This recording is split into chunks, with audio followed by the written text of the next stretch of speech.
Ok, muy bienvenidos a la charla Nuevos Desafíos en la Atención Psicológica Online con niños, niñas, adolescentes y sus familias, herramientas, consideraciones éticas y autocuidado del terapeuta, la cual es parte del ciclo de charlas virtuales Reflexiones desde Psicología UC en tiempos del coronavirus. Ciclo organizado por la Escuela de Psicología de la Pontificia Universidad Católica de Chile. Muchas gracias por su interés en participar y estar esta tarde conectados y conectadas junto a nosotros. En este minuto se están conectando varias personas, así que por eso también nos tomamos un tiempo anterior. Por mientras les puedo comentar que para organizar mejor la transmisión, antes de comenzar queremos decirles que vamos a mantener los micrófonos y pantallas apagados durante la presentación, y que pueden ir realizando sus preguntas en el chat, las cuales recopilaremos y se responderán al finalizar la charla. Para dar inicio, si les parece, queremos presentarles brevemente a quienes dictarán la charla de hoy. Se trata de Marcia Olaverri, académica de la Escuela de Psicología UC, psicóloga clínica infantil y doctora en psicoterapia, además investigadora asociada del Instituto Milenio para la Investigación en Depresión, NIDAP, y coordinadora del Programa de Salud Mental Perinatal del Centro Médico San Joaquín UC. Y también a la profesora Catalina Álvarez, académica de la Beca de Psiquiatría Infanto-Juvenil de la Escuela de Medicina y de la Escuela de Psicología UC, magíster en Psicología de la Universidad de Chile y coordinadora del Programa de Terapia de Grupo de Niños y de la Unidad de Psicoterapia Infantil UPI de la Unidad de Salud Mental del Centro Médico San Joaquín UC. Muchas gracias a ambas por su interés y compromiso para organizar esta actividad, y ahora las dejamos a ustedes para poder comenzar con la charla. Bueno, agradecer de nuevo a todos los que nos acompañan. Es muy raro esto de que haya tanta gente y no las podamos ver, no nos podamos tocar, pero bueno, hemos preparado con mucho entusiasmo con Catalina esta charla. Les agradezco la compañía y por supuesto su participación en la segunda parte, en donde esperamos sus comentarios, sus experiencias, sus sugerencias y sus reflexiones. Esta charla tiene dos partes. La primera, que la pensamos como una presentación que vamos a hacer a medias con Catalina, con el apoyo de un PowerPoint, y la segunda, donde Gina, Claudia y Andrea van a ir recogiendo las preguntas que lleguen por chat, y también tendremos la oportunidad para algunos de dar la posibilidad de cámara y micrófono para que puedan comentar. Por lo tanto, sepan que la segunda parte vamos a poder compartir. Bueno, partimos entonces. Bueno, algo importante que decir, cuando fuimos con Catalina revisando el material y seleccionando qué compartir con ustedes, revisamos mucho de lo que ya hay, de lo que nuestros propios colegas en Chile y fuera han ido preparando y recopilando. Por lo tanto, no buscamos de ninguna manera entregar información concluyente o acabada sobre la telepsicología en tiempos de COVID, sino que asumimos que este es un proceso en construcción, que tenemos muchas dudas y preguntas y que esperamos que entre todos podamos de a poco ir dando pasitos en estos tiempos difíciles que nos desafían a los profesionales de la salud mental. Bueno, importante mencionar que cuando pensamos en los tiempos de COVID en Chile, resulta imposible no pensar también en el estallido social que vivimos el 18 de octubre y que de alguna manera puso sobre la mesa numerosas demandas sociales de nuestro país asociadas a la inequidad y con un enorme impacto en distintos niveles, siendo uno de ellos y uno de los más importantes la salud mental.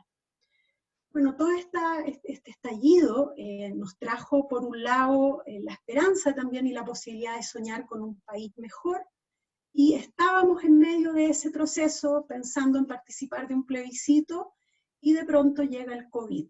Por lo tanto, vivimos una crisis sobre otra crisis, lo que potenció el impacto y nos dejó un poco sin capacidad de respuesta para sobreponernos a la primera, teniendo que enfrentar la segunda.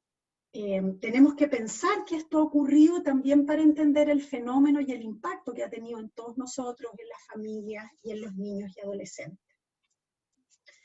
Yo recuerdo también que cuando vivimos el estallido, específicamente en la unidad de salud mental allá en San Joaquín, tuvimos que partir usando telemedicina y videollamadas por otras razones, no por razones sanitarias, sino que más bien porque el metro estaba cortado y muchos de los niños no podían llegar a la unidad de salud mental y tuvimos que enfrentar ese desafío, lo que nos dio como las primeras experiencias que hemos seguido usando ahora en el contexto del COVID.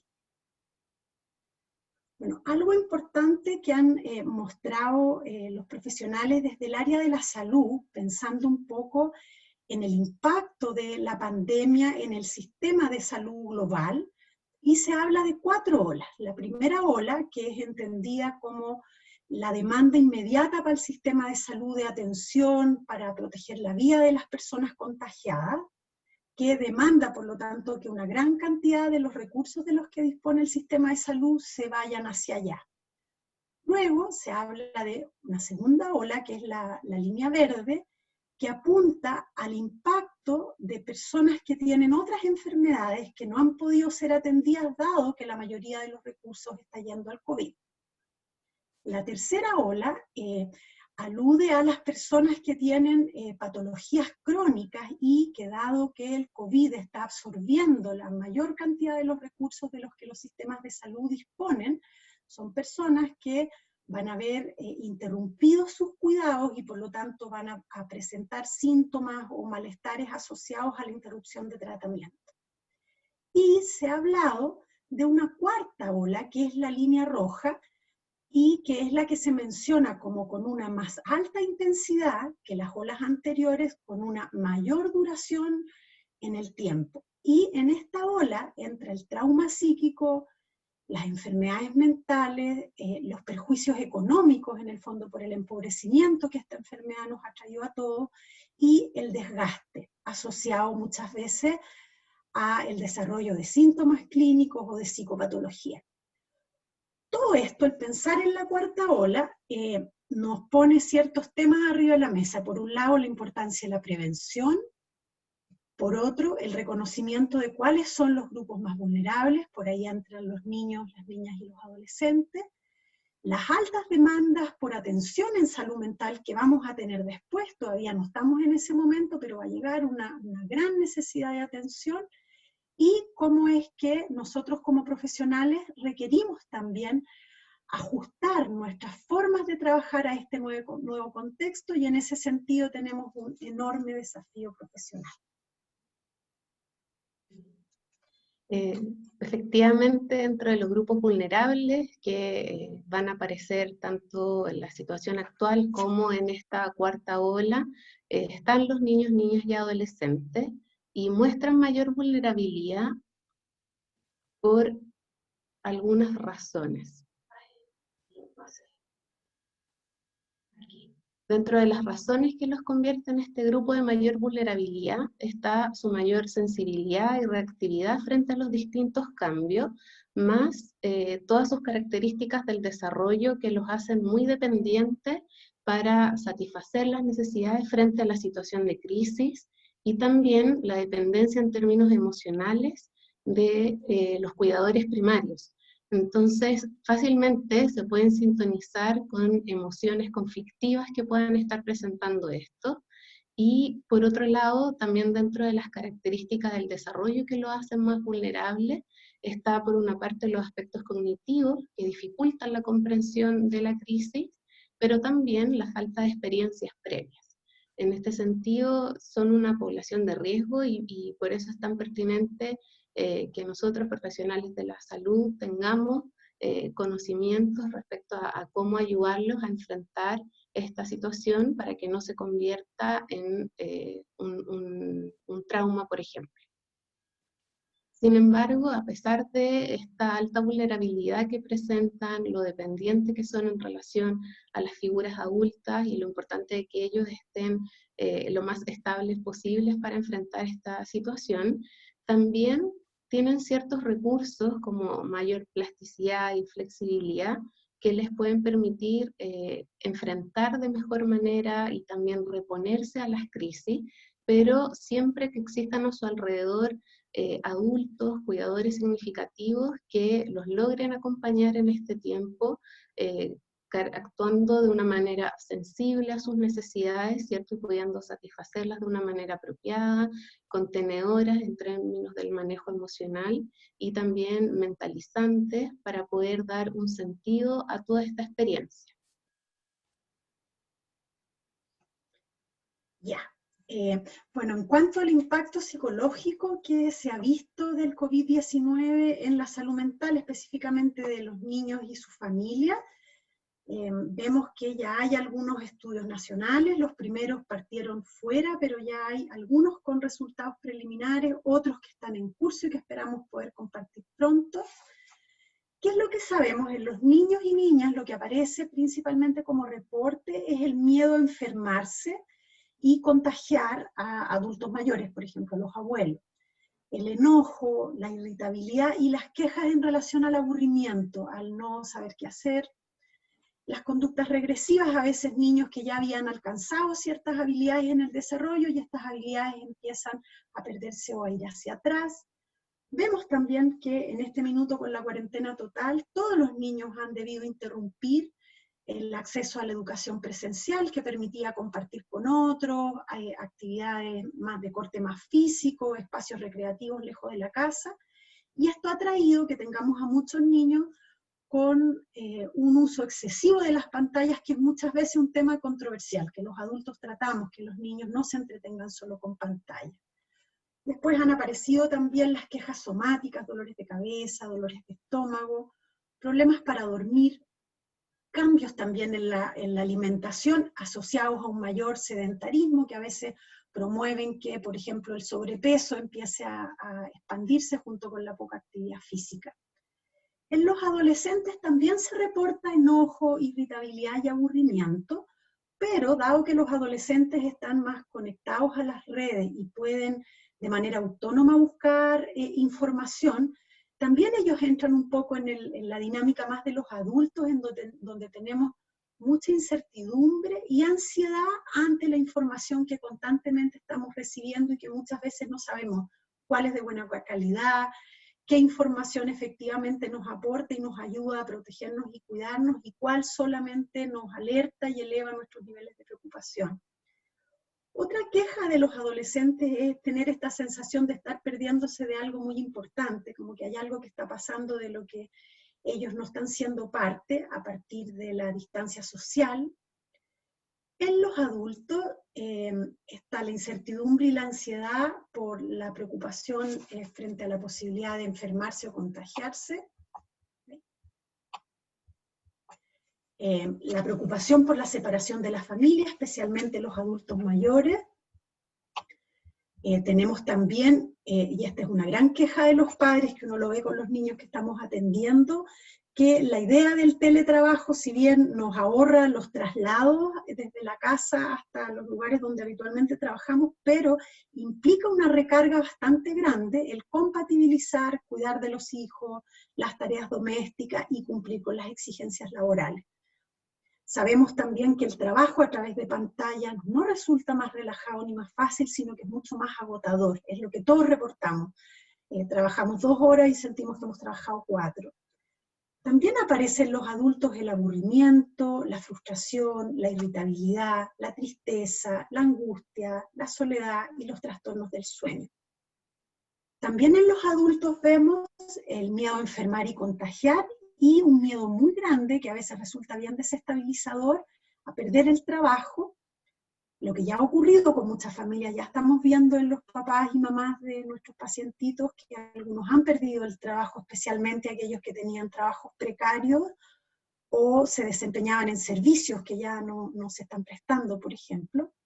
Y por supuesto a todas las consecuencias que la cesantía puede traer para el grupo familiar y los niños. También hay estudios que han mostrado el impacto en las embarazadas, donde hay bastante debate actualmente en Chile con lo que está pasando en neonatología con esas mamás, y el manejo que se está haciendo en relación a los contagios y el riesgo de contagio para los bebés, específicamente en relación a la separación como una medida de cuidado que evidentemente requiere ser revisada, porque hay mucha angustia en estas mamás, y exacerba todos los síntomas que ya fuimos describiendo en los adultos. Bueno, ¿qué elementos van a influir en el nivel de impacto que va a tener el COVID en los niños?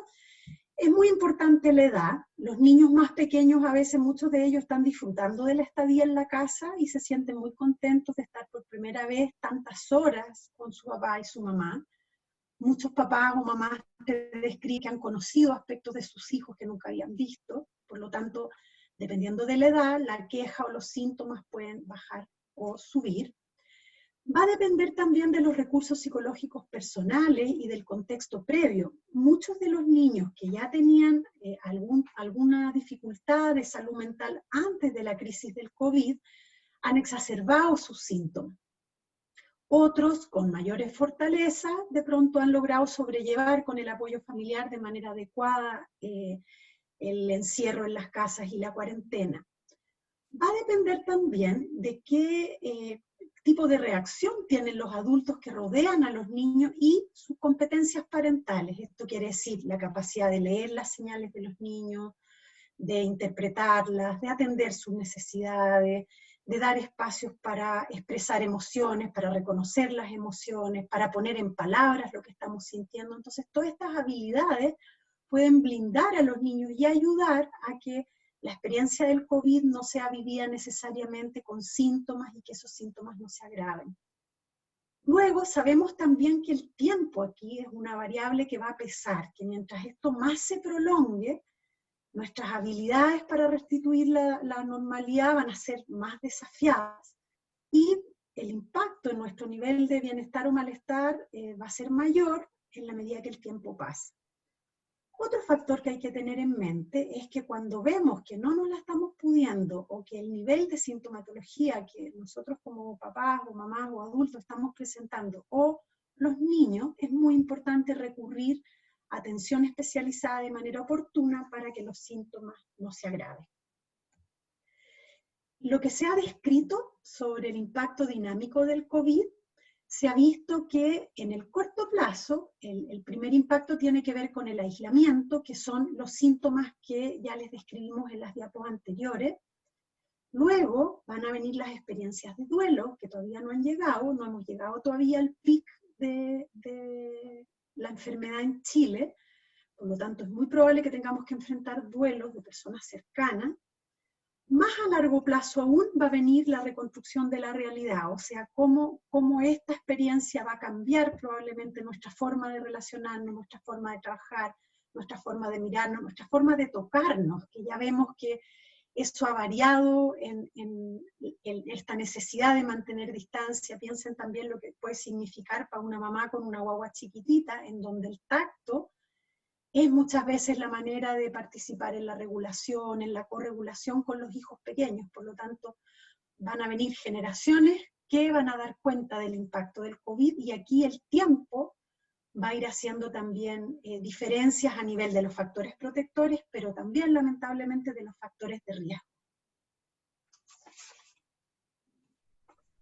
Bien, y en este contexto, o sea, con todas estas posibles consecuencias, factores protectores, pero también los de riesgo y probablemente donde pone el acento la necesidad de la atención oportuna, aparecen los desafíos que hemos tenido que enfrentar como profesionales de la salud mental, el poder dar continuidad o acoger estas nuevas demandas de atención en este contexto de la telepsicología. Y aquí yo quisiera destacar un trabajo de investigación realizado por la psicóloga Javiera Cruz, quien efectivamente, en un trabajo de investigación relacionado a su trabajo en Foninfancia, cuestiona la idea de lo no presencial, por más bien reconocer que es una intervención, la psicología o la telepsicología en estos contextos, que más bien da cuenta de una intervención a distancia, pero que sí hay presencia, y que podemos realizar una atención que dé cuenta de esta presencia, que reconozca la subjetividad de quienes están involucrados en esta atención.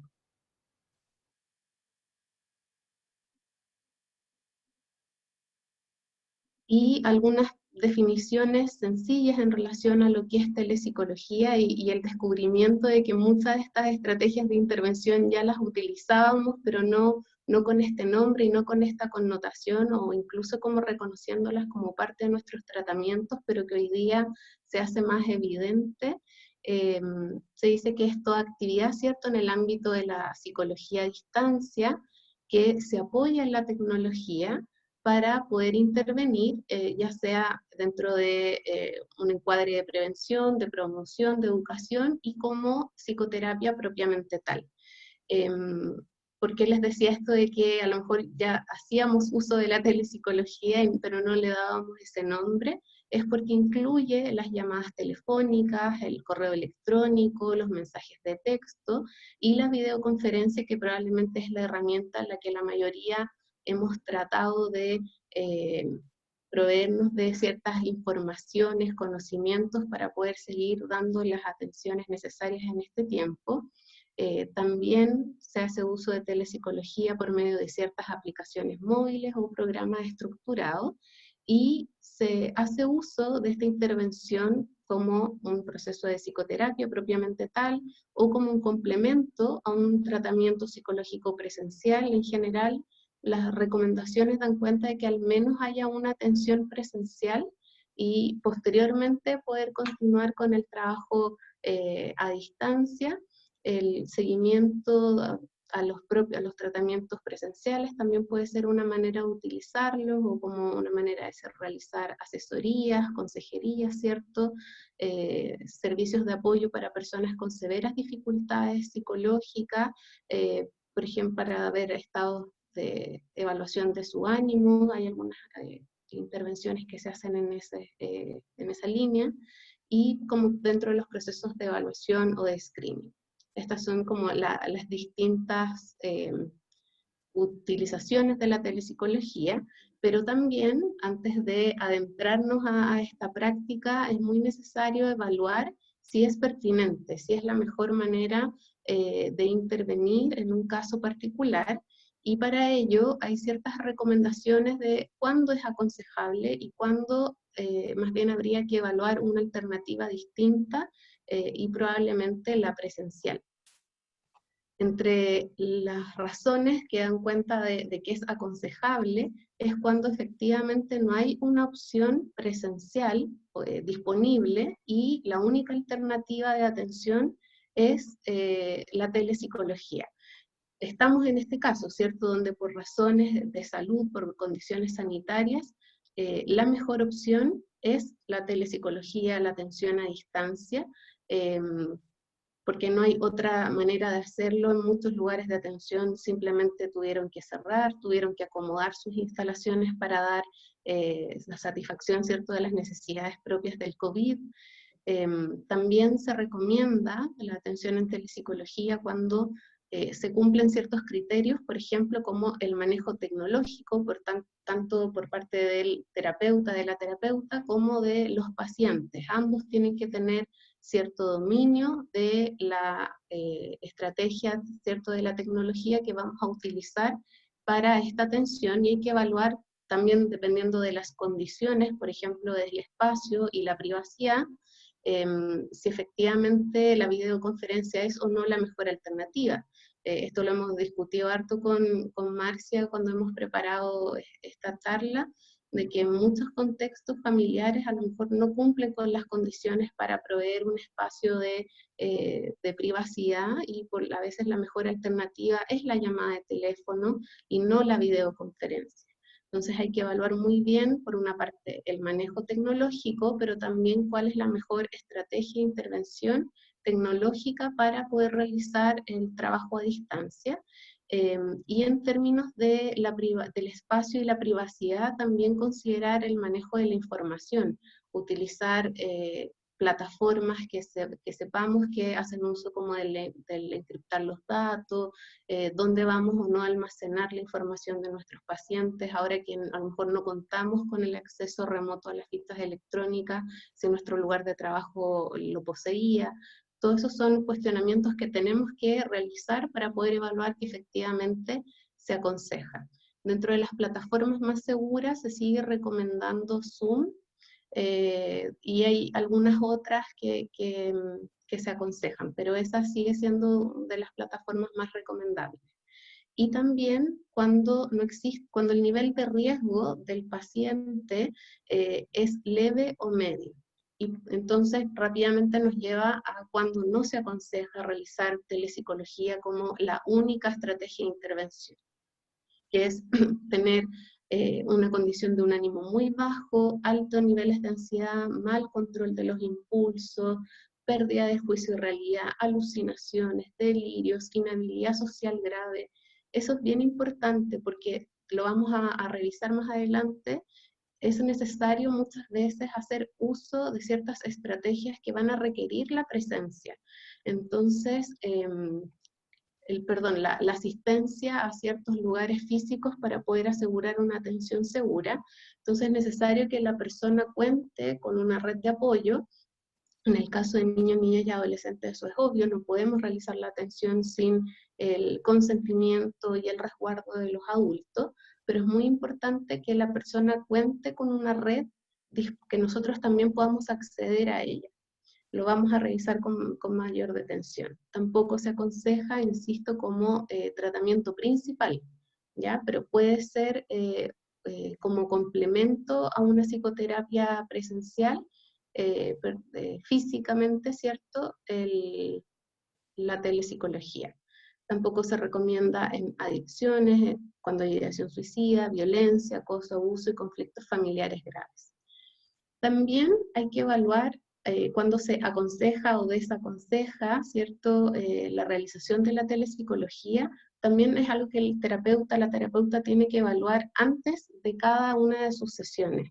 Es muy importante evaluar cómo nos sentimos antes de una sesión, porque como ya Marcia lo mencionaba, estamos frente a un impacto de la situación del COVID que es muy dinámico, y a lo mejor hasta cierto tiempo, hasta cierto momento, pudimos hacer frente con nuestros propios recursos a las distintas situaciones que estamos experimentando a raíz de la cuarentena o los distintos tipos de aislamientos que hemos tenido que realizar, pero también es posible que en algún momento nos sintamos mucho más afectados, y eso tenemos que poder reconocerlos antes de realizar nuestro trabajo, evaluar nuestra propia capacidad de estabilizarnos y darnos cuenta si efectivamente puedo regularme, puedo lograr un estado de calma para poder llevar a cabo una sesión y que cumpla con los objetivos que uno espera. Entonces, dentro de las consideraciones éticas y legales que tenemos que tener en cuenta en relación al uso de la telemedicina, donde la telepsicología, ¿cierto?, se instala como dentro de las consultas que se pueden realizar en plataformas online, aquí hay algunas recomendaciones. Primero, recordar que desde la perspectiva médico-legal las teleconsultas son transitorias en nuestro país, ¿cierto? El Ministerio de Salud da la autorización para la venta, por ejemplo, electrónica de bonos de atención para psicología y otras especialidades, entendiendo las que estamos dentro de una situación de emergencia, pero no contamos con protocolos en relación a cómo se realiza o no la atención en telepsicología en Chile. Hasta el momento es una condición, como les digo, transitoria, pero aún así se espera que cumpla con ciertos requisitos ético-legales, como por ejemplo el consentimiento informado, el cual se sugiere que igual sea escrito, pero entendiendo las condiciones de seguridad actual, a lo mejor solo va a ser posible hacerlo de manera verbal, pero igual tiene que quedar un registro en la ficha, ya sea si tenemos acceso remoto, ¿cierto?, a la ficha del paciente en el lugar de trabajo en que nos encontremos o dentro de nuestros propios registros, eso tiene que quedar consignado. Y también recordar que los niños, niñas y adolescentes, por ser menores de edad, no pueden entregar un consentimiento, pero sí un asentimiento, y que también pueden rechazar la atención. Y nosotros, ¿cierto?, como profesionales de la salud relacionados con niños, niñas y adolescentes, es importante dar cuenta de ese derecho, de esa voz que esperamos que puedan expresar, y probablemente si ellos rechazan la atención, porque también hay que evaluar si para ellos es una estrategia que les resulta cómoda, donde se sienten vistos, escuchados, donde se van a satisfacer sus necesidades. Si no es así, es algo que a lo mejor vamos a tener que trabajar con los padres para poder respetar o buscar otras estrategias dentro de lo que nos permite la telepsicología. Ya, bueno, aquí para esta diapo nos basamos en una gran medida, digamos, en todo el aporte que han realizado Josefina Martínez y todo el equipo de Metáfora, en responder de manera súper oportuna a las preguntas que nos estábamos haciendo sobre cómo trabajar con niños, así que, bueno, muchas de estas recomendaciones vienen de su equipo. Lo primero es decir que la atención por teleconsulta, digamos, no es nuestra consulta habitual, ni tampoco es la casa del niño, la niña o el adolescente. Es un tercer espacio definido como un espacio de encuentro. Para poder encontrarnos es importante definir cuáles son como las condiciones, los requerimientos de esta nueva forma, y mantener de alguna manera en nuestra mente el setting que ya teníamos del trabajo que realizamos en la consulta, en términos de que si bien vamos a jugar, esto no es cualquier juego, vamos a tener un espacio, un tiempo, con cierta estructura, ciertos roles que se van a mantener a lo largo de las sesiones. Es muy importante darnos espacio para nosotros, para poder también dárselo a los niños y a los papás, a la pérdida, a qué es lo que extrañamos del trabajo en la consulta habitual, qué es lo que los niños extrañan. Muchas veces hay materiales que para los niños eran como utilizados durante todas las sesiones y que ya no podemos compartir a través de la pantalla o a través del teléfono. Hay que dar lugar a esos sentimientos, qué es lo que nos ha pasado con todo este cambio. Por otro lado, es importante también resguardar la privacidad, pero tener en cuenta que si bien todas estas ideas que surgieron como máximas al principio de los planteamientos en torno a telepsicología, también uno ha ido como revisándolo. Sabemos, por ejemplo, que para un niño chico, pequeño, de 4 años, tal vez no le importe tanto la privacidad y tenga ganas de mostrarnos el perro, el living de su casa, la pieza de su hermano, y quiera moverse con la cámara. Por lo tanto, es importante también que ajustemos el sentido de la privacidad a las necesidades del niño y no solo a la necesidad que nosotros como terapeuta podamos tener de un espacio privado. Y por otro lado, otro elemento que le escuché a Josefina hace poco en una charla y me pareció súper interesante, también pensar lo que metacomunicamos al encerrarnos con un computador con un niño, por ejemplo, específicamente en problemáticas como el abuso sexual, en donde no sería bueno el mensaje de te puedes encerrar con un adulto a través de un computador sin que nadie tenga acceso. Entonces tenemos que considerar estos elementos. Luego, resulta muy importante mantener un intercambio amable, que sea seguro, donde el terapeuta conserve la capacidad lúdica. Muchas veces la pantalla nos ofrece la posibilidad de jugar con distintos fondos, utilizar juguetes que cuando los acercamos a la cámara se ven más grandes, chocan las manos, ocupar las pantallas compartidas y todos los recursos que la tecnología nos abre. Tenemos que evaluar en función de cada caso y cada familia qué herramienta va a ser la mejor. Sabemos que la cámara es una herramienta bastante de élite pensada en un computador. Más frecuente es que las familias cuenten con la posibilidad de una videollamada, pero hay algunas donde solo vamos a contar con la voz como herramienta de contacto.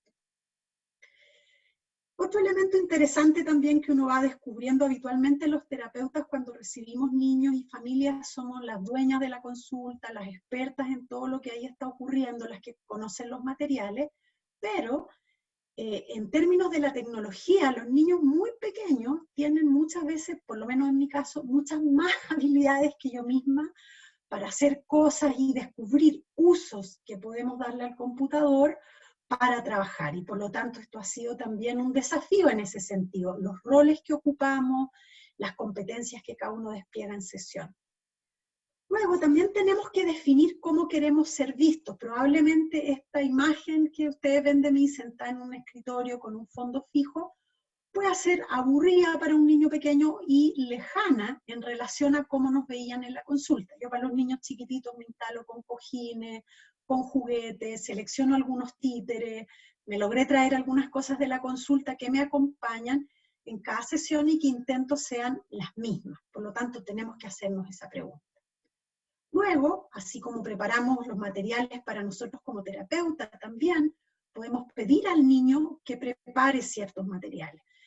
A veces son juguetes que tiene en la casa, que puede recolectar en una caja, puede ayudar a un adulto a buscar esos materiales. A veces son materiales que los niños y los papás confeccionan, por ejemplo, en casos de niños que se han cambiado de casa y se han ido a la casa de los abuelos. Yo tengo varios casos de niños que están viviendo con los abuelos y por lo tanto no están todos sus juguetes y han fabricado juguetes con la familia para las sesiones. Diferenciar los encuentros del momento inicial de los posteriores y ajustar la duración. Para muchos niños no resulta agradable el intercambio a través de solo la voz o solo la cámara, y a veces las sesiones de 5 minutos, de 10 minutos, y eso es lo que se puede.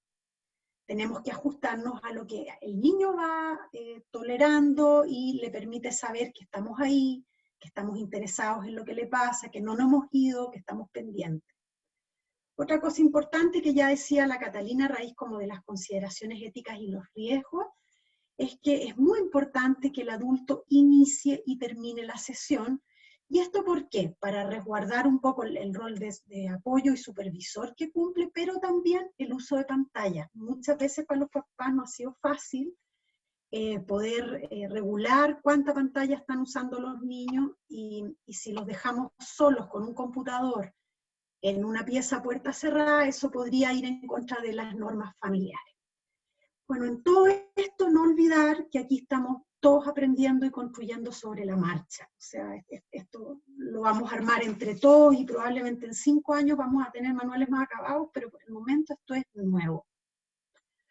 Luego, pensando en los casos en que muchas veces lo que tenemos es solo la voz, ¿cómo lo hacemos cuando necesitamos cuidar la manera de comunicarnos con el otro y establecer algún tipo de alianza terapéutica que nos permita conectarnos, vincularnos y facilitar los procesos de cambio?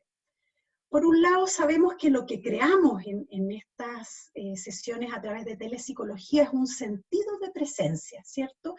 Y tenemos la ilusión un poco de que el otro está ahí, o porque tenemos la voz, o porque tenemos la imagen. Sabemos que la voz tiene la necesidad, cuando lo usamos, por ejemplo, así como Javiera Cruz en Fono Infancia, u otros profesionales que están trabajando a través de soportes telefónicos en salud mental, la voz de alguna manera compensa la ausencia de nuestro cuerpo a través de elementos paraverbales. Sabemos que lo paraverbal en la diada mamá, guagua, es muy importante, y muchas veces a través del volumen, del tono, de la entonación, de los ritmos, de las pausas, de los silencios, nosotros vamos comunicando y pudiendo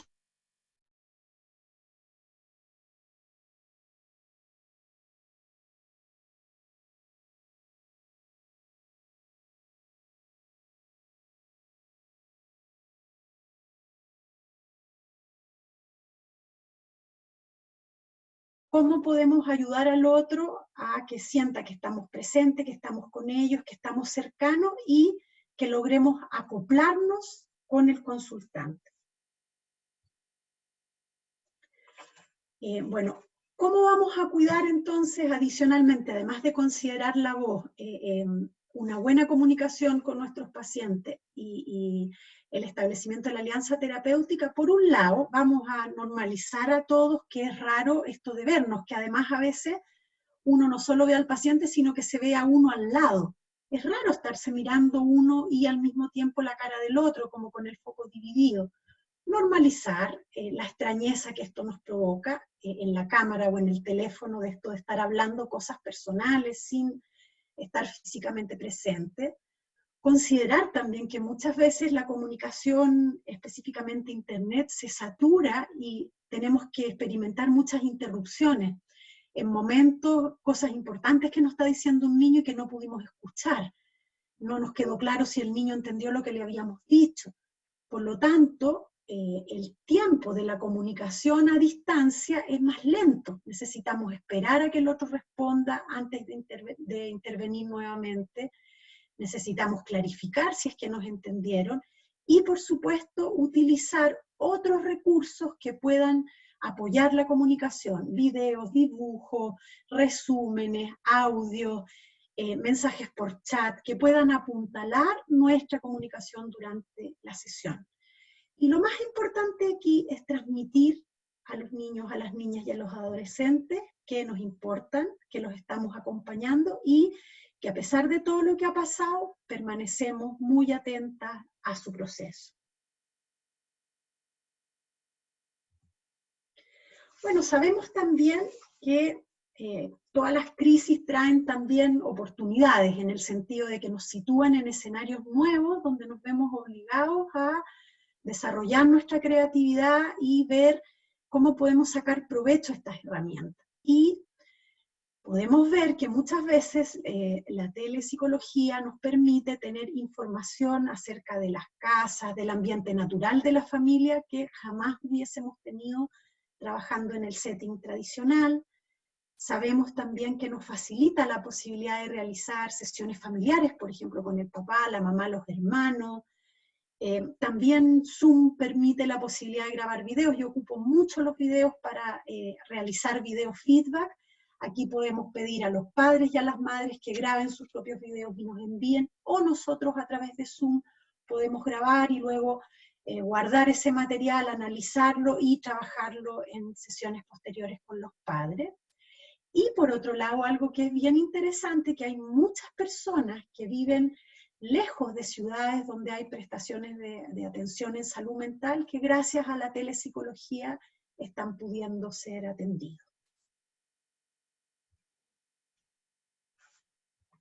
Bien, vamos a profundizar, ¿cierto?, en algunas de las herramientas que creemos necesarias de utilidad para este tiempo, pero siempre en esta lógica como del cuidado de nuestros pacientes y también de nosotros como profesionales.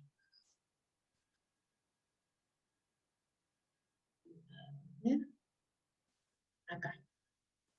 Lo primero, perdón. ¿Marcia?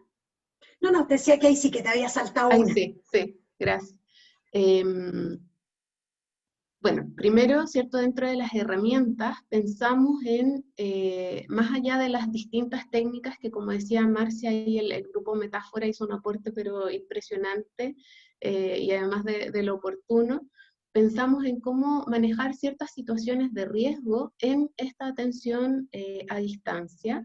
Entonces, nos encontramos con algunas sugerencias súper importantes, quizás se hacen más evidentes para pacientes nuevos que recibamos en este tiempo, pero también se hace necesario chequear muchas de las informaciones que son importantes para poder diseñar estos planes de acción antes de iniciar un tratamiento con nuestros pacientes antiguos también, porque como mencionaba Marcia, en este contexto en el que estamos viviendo se pudieron haber producido ciertos cambios de la residencia que nos va a cambiar las redes a las cuales podríamos acceder. Se sugiere que antes de iniciar cualquier tratamiento, ya sea con pacientes nuevos como antiguos, como les explicaba, el poder disponer de ciertos planes de acción, que los profesionales conozcamos, tengamos muy claro para poder actuar en situaciones específicas. Y ojalá que estos planes de acción nosotros los tengamos digitalizados para poder enviar a nuestros pacientes en la situación de crisis, de urgencia que tengamos que resolver. Para ello necesitamos contar con la información básica en relación al nombre, el RUT, dirección, el teléfono, el correo electrónico, y esto también es relevante no solo para los planes de acción, sino que también para poder dar precisamente continuidad a una atención, como decía Marcia, si hay una falla en la conexión de internet, nos puede pasar en la misma presentación que en algún minuto nos quedamos detenidas, eso va a pasar. Entonces lo importante es contar con otro medio para poder finalizar la atención de buena manera, pero sobre todo si vamos a manejar una situación de riesgo. Y en el caso de niños, niñas y adolescentes, no solo de nuestros pacientes, sino que también de los otros adultos significativos. Y la dirección es muy relevante porque nos va a permitir tener un mapa de cuáles son las redes más cercanas a las cuales pudiéramos sugerirle a nuestro paciente y a su familia, a los adultos significativos, el que puedan hacer uso en caso de una urgencia. Dentro de los planes de acción que se recomienda que sí o sí los profesionales tengan claro antes de iniciar atención con sus pacientes, es un plan en relación, por ejemplo, a la ideación suicida, ¿cierto? Que va desde saber realizar evaluaciones de riesgo y sugerencias para el manejo acorde a esta evaluación que haga el profesional, que puede ir desde el acompañamiento, supervisión, ¿cierto?, al interior de la casa, la comunicación con los otros profesionales que estén dentro del tratamiento, hasta la indicación de asistir presencialmente a un servicio de urgencia. También se recomienda tener un plan de acción para situaciones de agitación, de crisis más en el orden emocional, ¿cierto? El saber realizar contención emocional, verbal, el poder evaluar si dentro de esta crisis hay riesgo de autoheteroagresiones y también cuando es pertinente la derivación a un servicio de urgencia. Otra de las situaciones donde es muy importante tener un plan de acción previo es aquellos donde nos encontremos con los casos graves como violencia y abuso sexual, ¿cierto? Que como decíamos antes, si ese fuera la puerta de entrada y la única intervención, probablemente no aconsejaríamos realizar atención por telepsicología, pero sabemos que son contenidos que pueden aparecer dentro de un proceso, por ejemplo, de evaluación. Para ello, sabemos que es muy importante asesorar a la familia para que ellos mismos realicen las denuncias en fiscalía. Para eso es muy importante conocer cuál es el lugar que les corresponde acercarse, también o a la PDI, a la Policía de Investigaciones, y si ellos no acceden, si estamos evaluando una situación que configura un delito, ¿cierto? Tenemos nosotros como profesionales que hacerlo. Para aquellas situaciones donde no se constituye delito, sabemos que en el caso de los niños, niñas y adolescentes podemos recurrir e informar a las oficinas de protección de derechos, donde nuevamente el tener la información de contacto, de residencia del paciente y su familia es muy relevante. Entonces, es una herramienta que es muy concreta y que, como les mencionaba antes, se sugiere que cada profesional evalúe, en el caso de los pacientes que atiende, cuál es la red con la que cuentan y poder hacer uso de ella en caso de necesidad. ¿Y cómo manejar una situación riesgosa? Durante, ¿cierto? Porque eso, lo que vimos antes, los protocolos de acción, es algo que tenemos que hacer previo a iniciar un trabajo en telepsicología, pero si durante una atención nos damos cuenta de que nos estamos enfrentando a una situación de riesgo, tenemos que informar a nuestro paciente y a su familia que no podemos seguir sosteniendo la atención por medio de este medio. Y tenemos que realizar una derivación pertinente según el caso que nos encontremos. Para ello es importante volver a confirmar los datos de contacto, de localización, para poder confirmar cuál es el mejor plan de acción que vamos a sugerir.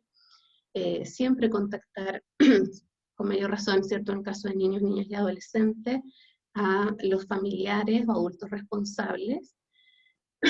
Y si ellos llegaran a rechazar las recomendaciones que estamos realizando, debemos solicitar ayuda también nosotros a esas mismas redes. Por ejemplo, podemos comunicarnos con Salud Responde o con otras instancias, informar nosotros mismos a las oficinas de protección de derechos, o si nos enfrentamos a una situación que constituye un delito, ¿cierto?, informar a Fiscalía.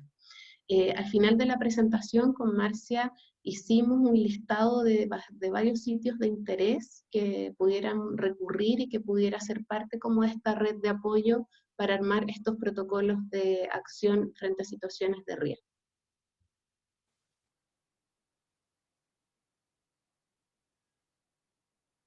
En relación a herramientas y técnicas, ¿cierto?, dentro del espacio de la psicoterapia, quizás solo insistir en alguna de las cosas que Marcia ya mencionaba, como no olvidar nuestra actitud lúdica y el poder hacer uso de las distintas estrategias de comunicación para favorecer esta ilusión del sentido de presencia, porque cuando hemos tenido la experiencia de tenerlo por medio de la telepsicología en este tiempo, yo creo que nos convence de que es posible, de que podemos estar más atentas y poder hacer uso de aquellas estrategias que nos permiten realizar buenas atenciones con esta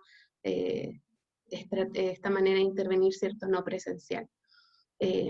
La otra recomendación es el recordar que necesitamos que las distintas estrategias que utilicemos tienen que ir pareadas con el nivel de desarrollo del niño, niña y el adolescente. Entonces, a lo mejor para nosotros desde la mirada del adulto, esta herramienta se presta mucho más para el diálogo, pero ya como mencionaba Marcia, podemos hacer ciertas modificaciones, distintos lugares que encontremos dentro de nuestra casa para poder crear este tercer espacio, este espacio distinto de encuentro, que nos permita desarrollar estas distintas estrategias y no quedarnos solo en las actividades de tipo más verbal, que sabemos que por las características del desarrollo no son las más adecuadas para los niños y niñas, por ejemplo, más pequeños o incluso adolescentes que tengan un desarrollo quizás más disarmónico, donde aún las actividades verbales no van a tener el mismo efecto. Entonces, importante recordar las distintas actividades por acción, como los juegos, las marionetas, los títeres, que funcionan muy bien en este contexto, las dramatizaciones, el uso del cuerpo para distintas estrategias de respiración, de relajación y de descarga, que también es muy entretenido, aparte de realizar junto con los niños. Actividades por imágenes como el dibujo, las actividades plásticas que podamos encontrar y el uso de distintas imágenes que, como decía Marcia, podemos compartir a través de la pantalla si es que la tecnología lo permite. También para poder dar cuenta como de este espacio distinto, la creación de rituales de inicio y despedida, además de esta consideración de que ojalá siempre la terminen acompañando un adulto por el tema del cuidado y la responsabilidad.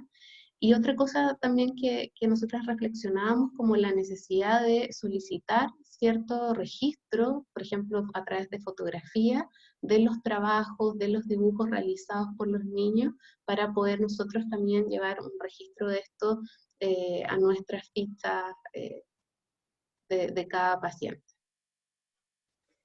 Ya, voy a ir un poco más rápido a ver si, para que nos quede tiempo para el conversatorio. Bueno, ¿cómo apoyar a las familias? ¿Qué elementos podemos trabajar directamente con los padres?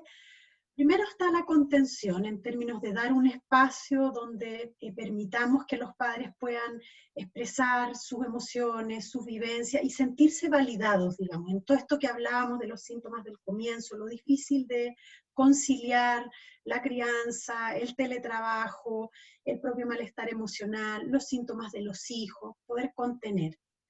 Por otro lado, fortalecer también es muy importante para la estabilización de las personas y las familias que están viviendo crisis, que podamos ayudarlos a conectarse con sus habilidades, con sus competencias, con su historia de vida y sus recursos, buscando también transmitirles esperanza, en el sentido de que sus capacidades están ahí, las van a poder utilizar, pero también dando espacio a las fragilidades.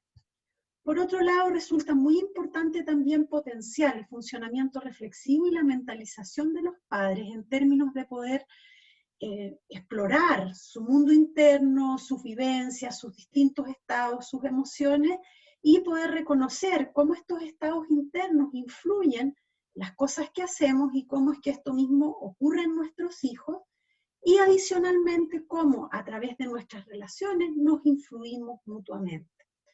Resulta importante también para las familias en crisis transmitir por un lado tranquilidad y ayudarlos a focalizarse a veces en tareas concretas. Por ejemplo, dejándole claro a los papás que hay ciertos temas más urgentes y que no es una buena idea agregar nuevas reglas y normas en este periodo, digamos, en que estamos muy exigidos por el solo hecho de estar en cuarentena, en confinamiento en las casas. Algo también que resulta valioso rescatar es que las crisis también pueden ser vistas como oportunidad, como ya hablábamos antes. Este confinamiento nos obliga muchas veces a profundizar los vínculos, que evidentemente si venían complicados o con dificultades, esas dificultades pueden desplegarse con mayor intensidad, pero tenemos la oportunidad también de generar intimidad, desarrollar estrategias nuevas para afrontar las dificultades, explorar nuevas habilidades, construir espacios comunes, instancias de diálogo y distribuir las tareas de la casa, potenciando ciertos elementos de la colaboración. ¿No? Ahí sí. Bueno, llegamos... Ay, parece que me salté una. Ya. ¿Qué necesidades de los niños debemos tener en cuenta? Primero, no exponerlos a la televisión. Hay mucha información, esa información a veces contiene imágenes crudas, contenidos crudos que no aportan. Responder a las preguntas ajustándose a la etapa del desarrollo del niño, respetar su ritmo para estas preguntas, y algo muy importante, los niños necesitan sentirse vistos, protegidos y cuidados, con un espacio para expresar sus emociones, pero requieren de un adulto que no pierda el control. Los adultos debemos tener la capacidad de regularnos primero para luego poder ayudar a nuestros hijos a regularse. Y considerar en todo este proceso el dinamismo que va a tener el impacto del COVID, lo que hablábamos al comienzo, el impacto a corto plazo, mediano plazo y largo plazo. Bueno, llegamos ahora a algo que muchas veces los terapeutas y las personas que trabajamos en salud mental, especialmente en momentos de crisis, dejamos de lado, que es nuestro autocuidado. Quisimos con Catalina hacer una pequeña reflexión sobre esto. Bueno, ¿cuál es el riesgo del terapeuta? Cuando trabajamos en contextos de crisis, eso va a implicar que estamos en contacto con personas que están afectadas por situaciones que tienen un alto impacto emocional. Y esto de alguna manera genera una sobrecarga en nosotros y nos expone a vivir un desgaste emocional que se entiende como un agotamiento progresivo a nivel físico y psicológico, que está asociado a la demanda emocional que es propia del trabajo con personas en situación de extrema necesidad o sufrimiento. Aquí tenemos que agregar que no solo estamos trabajando con un grupo de riesgo, sino que nosotros estamos dentro también del grupo de riesgo. El COVID nos ha afectado a todos, no solo a las poblaciones consultantes, nosotros somos parte también de las personas afectadas. Por lo tanto, está la invitación a también hablar de nosotros y pensar qué nos está pasando, con qué habilidades contamos, con qué limitaciones, a nivel personal, también qué limitaciones tenemos dentro del ámbito laboral. Todos los que trabajamos en instituciones sabemos el nivel de exigencia altísimo al que nos hemos visto expuestos, con el temor también a cuidar nuestros trabajos, a querer permanecer y hacerlo lo mejor posible, a pesar del enorme impacto que ha tenido el COVID en todo. Por lo tanto, aquí la invitación un poco es a pensar en la responsabilidad del autocuidado.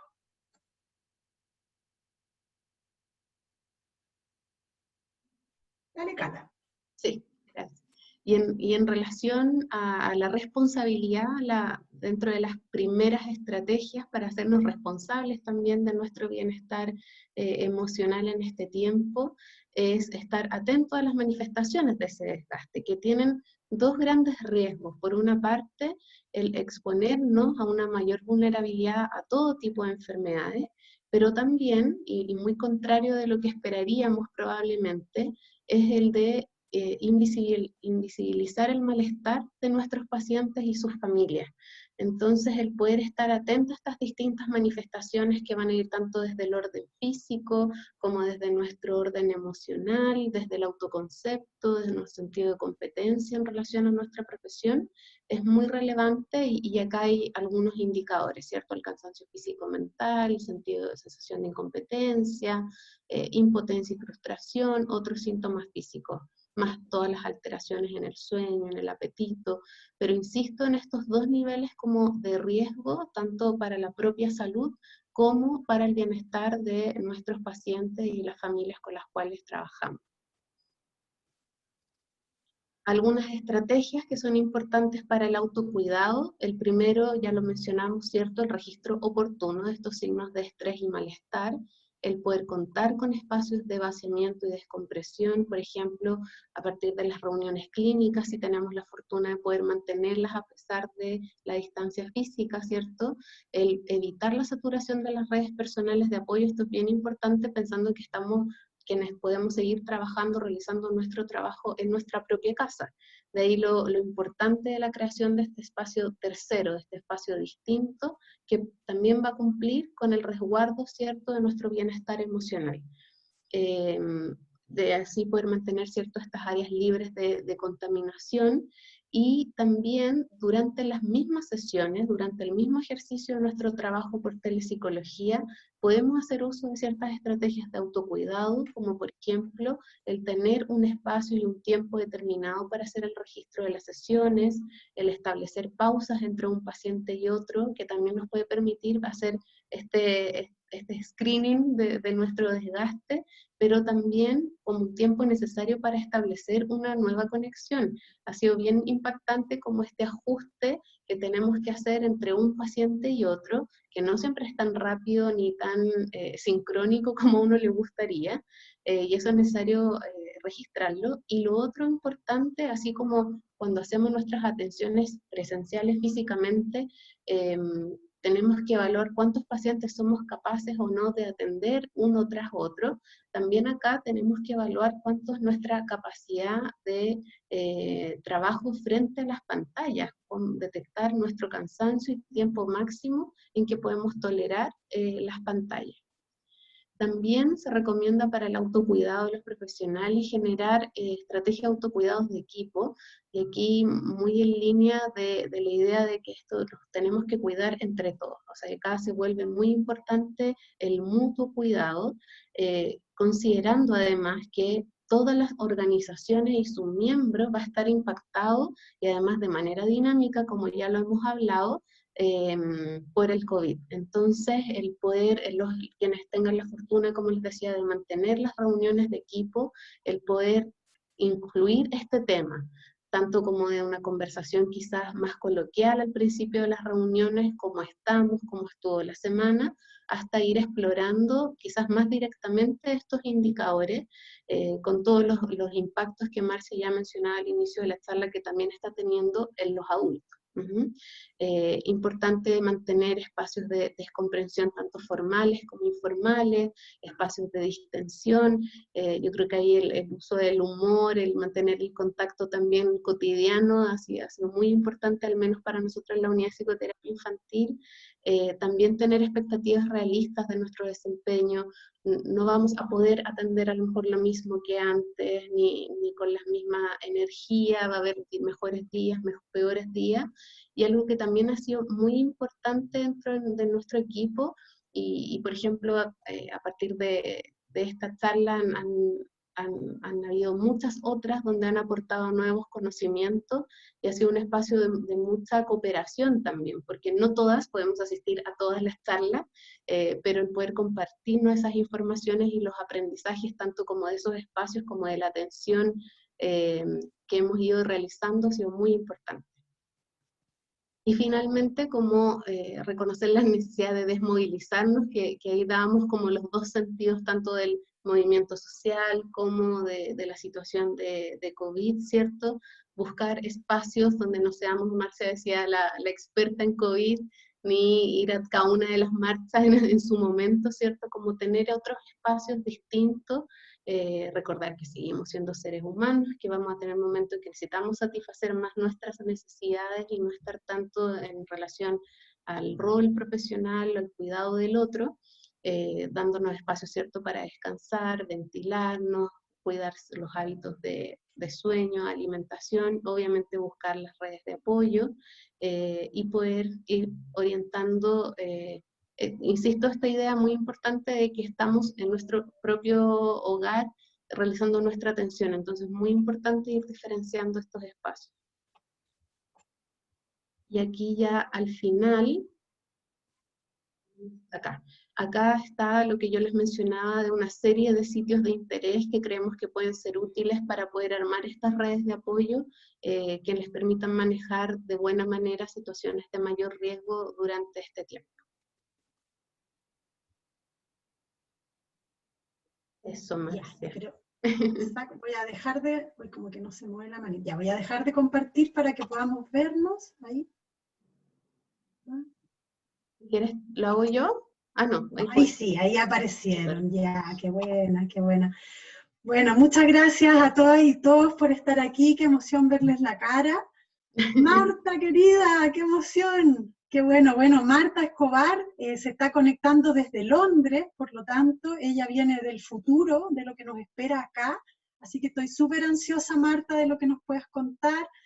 Veo a Carla también, que trabaja en el Hospital Clínico de la Chile, a Carla Álvarez, a Josefina Martínez, que un honor, Josefina, que nos hayas venido a ver. Muchas gracias. Muchas gracias por venir. Bueno, a Trinidad Tagle, a Catalina Siverson del equipo perinatal, a Macarena Romero, a Victoria Vinda, ella es médico familiar, por lo tanto es de una disciplina prima hermana, que por lo menos en la red de la Unidad de Salud Mental nos derivamos muchos pacientes y hay harto diálogo, son como los médicos más parecidos a los psicólogos que yo he encontrado, son los médicos familiares.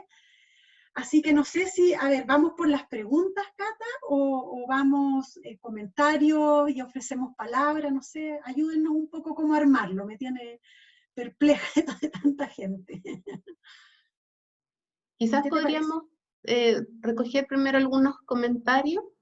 ¿Ya? Antes de las preguntas. Y vamos, porque a lo mejor las preguntas se pueden ir resolviendo también de esa manera. Ya, les damos micrófono entonces. Desactiven si están bloqueados los micrófonos, activen voz. Hola. Hola, Francisca. Sí, hola. Yo también estoy desde Londres, soy psicóloga sistémica. Actualmente estoy haciendo un magíster de terapia familiar y, bueno, me encantó la presentación. Yo creo que estas últimas 3 semanas he tratado de estar también recopilando información porque me ha tocado mucho tener que hacer terapia y terapia familiar. Entonces tenemos a 4 personas que a veces tienen un solo celular y lo mueven, entonces también todos esos gajes del oficio ahí están ahí. Y yo creo que el único comentario que me parece que no lo mencionaron, o puede que sí, justo se haya cortado la transmisión, sobre todo en el caso en que a veces tenemos que atender a adolescentes, y sobre todo cuando ellos tienen como problemas con su imagen, el hecho de que ellos se ven a sí mismos también les genera como cierto como resquemor, y muchas veces como que no miran a la cámara o la mueven, porque me parece que en Zoom se puede, uno puede como borrarse uno, pero Sí. la aplicación que yo estoy usando para esa atención en particular se llama Webex y no se puede. Entonces uno tiene que verse y eso también genera como un impacto en el tengo que hablar que no me gusta cómo me veo y hay un espejo todo el rato en la sesión. Entonces eso es algo también que está presente interesante en la terapia online. ¿Y tan obligados a hacerlo de esa manera? ¿No podría ser una sesión solo con la voz? Por ejemplo, si la imagen es muy perturbadora, ocupar solo audio, porque hay pacientes que le incomoda la imagen y que uno trabaja con teléfono. En caso así hemos tenido teléfono, es un poco difícil con la terapia familiar porque a veces no se sabe quién está hablando. Y en los casos en que he podido usar otra aplicación como Zoom, eso no ha sido problema porque efectivamente si uno le molesta su imagen puede minimizarlo. Pero nosotros en el centro que estoy acá, que es de la NHS, nos obligan a usar Webex y ahí no se puede. Entonces, a veces ahí un poco la terapia familiar es un poco ahí conflictivo el espacio y cómo se ubican y si están todos en cámara o cada uno como sentado atrás. ¿Y cómo lo recibe la familia? ¿Cómo les ha ido con eso? ¿Cuál es la recepción de las personas en esto de estar todos sentados? Porque hay que sentarse como en fila, Exacto. con mucha cercanía física para poder caber todos adentro de la pantalla. Yo creo que en los casos donde es un tema relacional es bastante difícil, porque estar cerca de una persona con la cual uno está enojado y tener que hablar de qué me molesta del otro con el otro pegado, requiere como un maniobrio, o sea, es muy importante que al menos en nuestro rol tengamos la idea de que la sesión no puede terminar muy mal porque no hay como un cambio de escenario para la familia. Entonces no es como estamos a la consulta y después vamos a salir y nos vamos a airear un poco, o tú vas a ir a ver a tus amigos, sino que vamos a seguir la misma pieza y vamos a tener el conflicto. Entonces en ese sentido es súper importante como tratar de tener unos 5 minutos de cierre donde uno habla de cómo los dejó la sesión, cómo creen que van a poder hablar de esto o no, necesita cada uno tener un espacio ahora para que no haya un conflicto de, ay, pero ¿por qué no seguimos hablando? Y en otros casos, yo creo que para los niños sobre todo ha sido súper cómodo. Como tú mencionabas, les gusta mostrar la pieza, los juguetes, y el hecho de tener a sus dos papás a veces al lado, como que sienten que es maravilloso, porque es como su momento y están en el medio. Así que dependiendo de la familia veo como diferencias súper súper claras.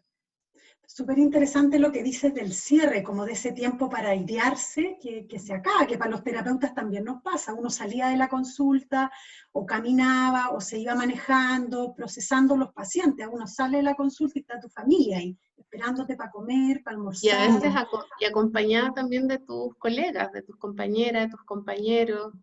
Sí, un espacio que se perdió en ese cotidiano. Sí. Súper interesante, Francisca. Y Marta, no sé si nos puedes contar que también estás allá, que probablemente llevan más recorrido que nosotros en esto de la telepsicología. Nosotros partimos trabajando desde remoto, desde la casa, a mediados de marzo. Y yo creo que igual es importante como pensar que yo también soy parte de la NHS y también estoy parte como un específico centro de salud mental. ¿Merkel? Y yo creo quizás que si explican mejor, Marta, que no conocen cuál es la organización. Explica un poquito, quizás no todos conocen. Claro, bueno, yo estoy soy parte de este doctorado en psicoterapia psicoanalítica, y cada una de las personas que estamos entrenando, nuestros lugares de práctica son en distintos centros de salud mental del área de Londres, puede ser en Londres o afuera de Londres. Y acá cada área funciona de manera distinta. Entonces yo creo que en el minuto en que ocurre esta crisis, las instituciones se activaron y empezaron a enviarnos varios orientaciones sobre cómo funcionar, tratando un poco de aunar los criterios, considerando que somos parte de distintas instituciones. O sea, ¿se entiende? No sé si... Sí. Entonces yo creo que de lo que estaba escuchando y lo que encontré interesante, que yo también podría como compartir, es parte de las orientaciones que nos dieron, porque varias instituciones se han puesto de acuerdo, digamos, las asociaciones de psicoterapeutas, las asociaciones de counseling, las distintas escuelas de entrenamiento, todas sacaron estos lineamientos distintos, y yo creo que todas apuntan generalmente a lo que ustedes dijeron, que es como la adecuación del trabajo con respecto a cada familia. Si es que cada niño, revisar esto caso a caso, pensando no hacerlo como algo, como una indicación general. También el nivel de competencia del terapeuta, pensando si es que todos estamos en un nivel más o menos capacitado para poder hacerse cargo de qué caso no, qué caso pasar a forma remota y bajo qué medio. La adecuación de la tecnología, lo que Francisca decía, también todo está muy, muy normado, y esto es un tema bajo temas legales, entonces uno no puede elegir qué plataforma usar libremente. Y nosotros estas orientaciones que recibimos son orientaciones donde nos indican qué plataforma podemos usar, justamente pensando en seguridad, en la seguridad de la información. Entonces, ¿qué tecnología contamos? El nivel de riesgo, mi lugar de práctica específicamente en el centro de atención en la unidad de adolescentes, perdón. Y la unidad adolescente trabaja con adolescentes de alto riesgo. O sea, no son solo adolescentes, sino que son adolescentes con alto riesgo. Entonces, yo creo que acá lo que ha sido interesante ha sido ver cómo el equipo multidisciplinario se organizó de tal manera de de activar la atención remota, pero debido al alto riesgo de los adolescentes que llegan a esta unidad, se requiere atención personalizada, o sea, atención cara a cara, digamos. Presencial. Sí. Presencial, gracias. Y son otros dos puntos que encontré que eran interesantes también, lo que ustedes esto que están haciendo, como justamente yo creo que es como de aunar criterios, ver qué organizaciones, mantener una organización entre las distintas instituciones, también eso es importante. O sea, yo creo que la organización intrainstitución ha sido fundamental, y mantener una supervisión constante. En esta unidad de atención de urgencia, digamos, se mantuvieron dos supervisiones por plataformas online durante la mañana y durante la tarde. Son supervisiones donde participa todo el equipo, son muy cortitas, pero en el fondo ahí se hace una revisión de todos los casos y se está manteniendo como un monitoreo permanente de los casos más riesgosos, 2 veces al día. Eso. O sea, como que la responsabilidad legal recae en los equipos, pensando en los casos graves. O sea, hay un equipo, una institución que la respalda, no es el terapeuta solo, como pasa acá en Chile, que... Sí, yo creo que ese es un punto importante, porque una de las preguntas, Marcia, que estaban en el chat, ponía un poco el contrapunto entre realizar o no una atención, quizás es mejor hacer la atención aunque sea un caso grave, y la verdad es que yo tendería a decir que no, de que no todo se puede resolver por medio de esta plataforma, y además que en nuestro país, insisto, las teleconsultas tienen que ver con algo transitorio, no está arreglado de la manera que nos están contando Francisca y Marta. Entonces puede poner una situación de riesgo real al paciente, además de las consecuencias que pueda tener para el profesional.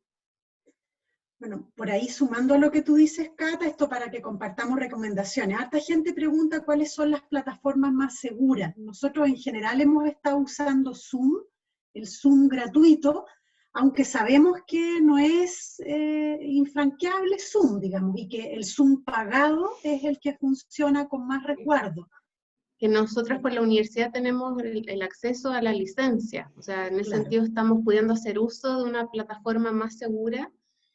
También, a pesar de que se ha cuestionado, pero aparece mencionado WhatsApp como dentro de las plataformas que hacen uso de encriptar los datos, que pudiera ser más segura, por ejemplo, que Skype. Ahí, Cata, hay otra pregunta para ti. Victoria Vinda pregunta si hay experiencias de grupo con telepsicología. De lo que yo he visto, solo he encontrado en adultos, y en estos programas como bien estandarizados, por ejemplo, para trastornos de la alimentación. En el fondo ya existen ciertas estrategias terapéuticas que desde antes de la pandemia se podían realizar de esa manera, pero no he visto experiencias con niños y niñas. Pero es un posible desafío. Hola, ¿me escuchan? Hola, Victoria, sí. Oye, es que lo encuentro súper interesante, pensando en que muchas de las cosas que se hacen, sobre todo con días, ¿cierto? Mamás y guaguas, eran cosas más bien grupales, aprovechando la experiencia del grupo, claro. Y que estas plataformas te dan esa posibilidad. Imagínate, de la posibilidad de estar en tu casa con tu guagua y poder compartir con otras mamás, me parece increíble.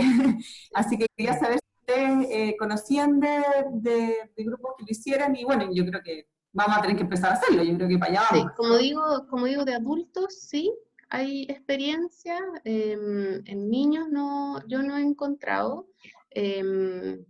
y por ejemplo con grupos de adolescentes en algunos equipos también han seguido realizando. Ahora, estábamos justo hoy día en la reunión de equipo de la unidad de psicoterapia, apareció un tema que no nos había aparecido durante estas semanas, que tenía que ver con bullying en las clases online.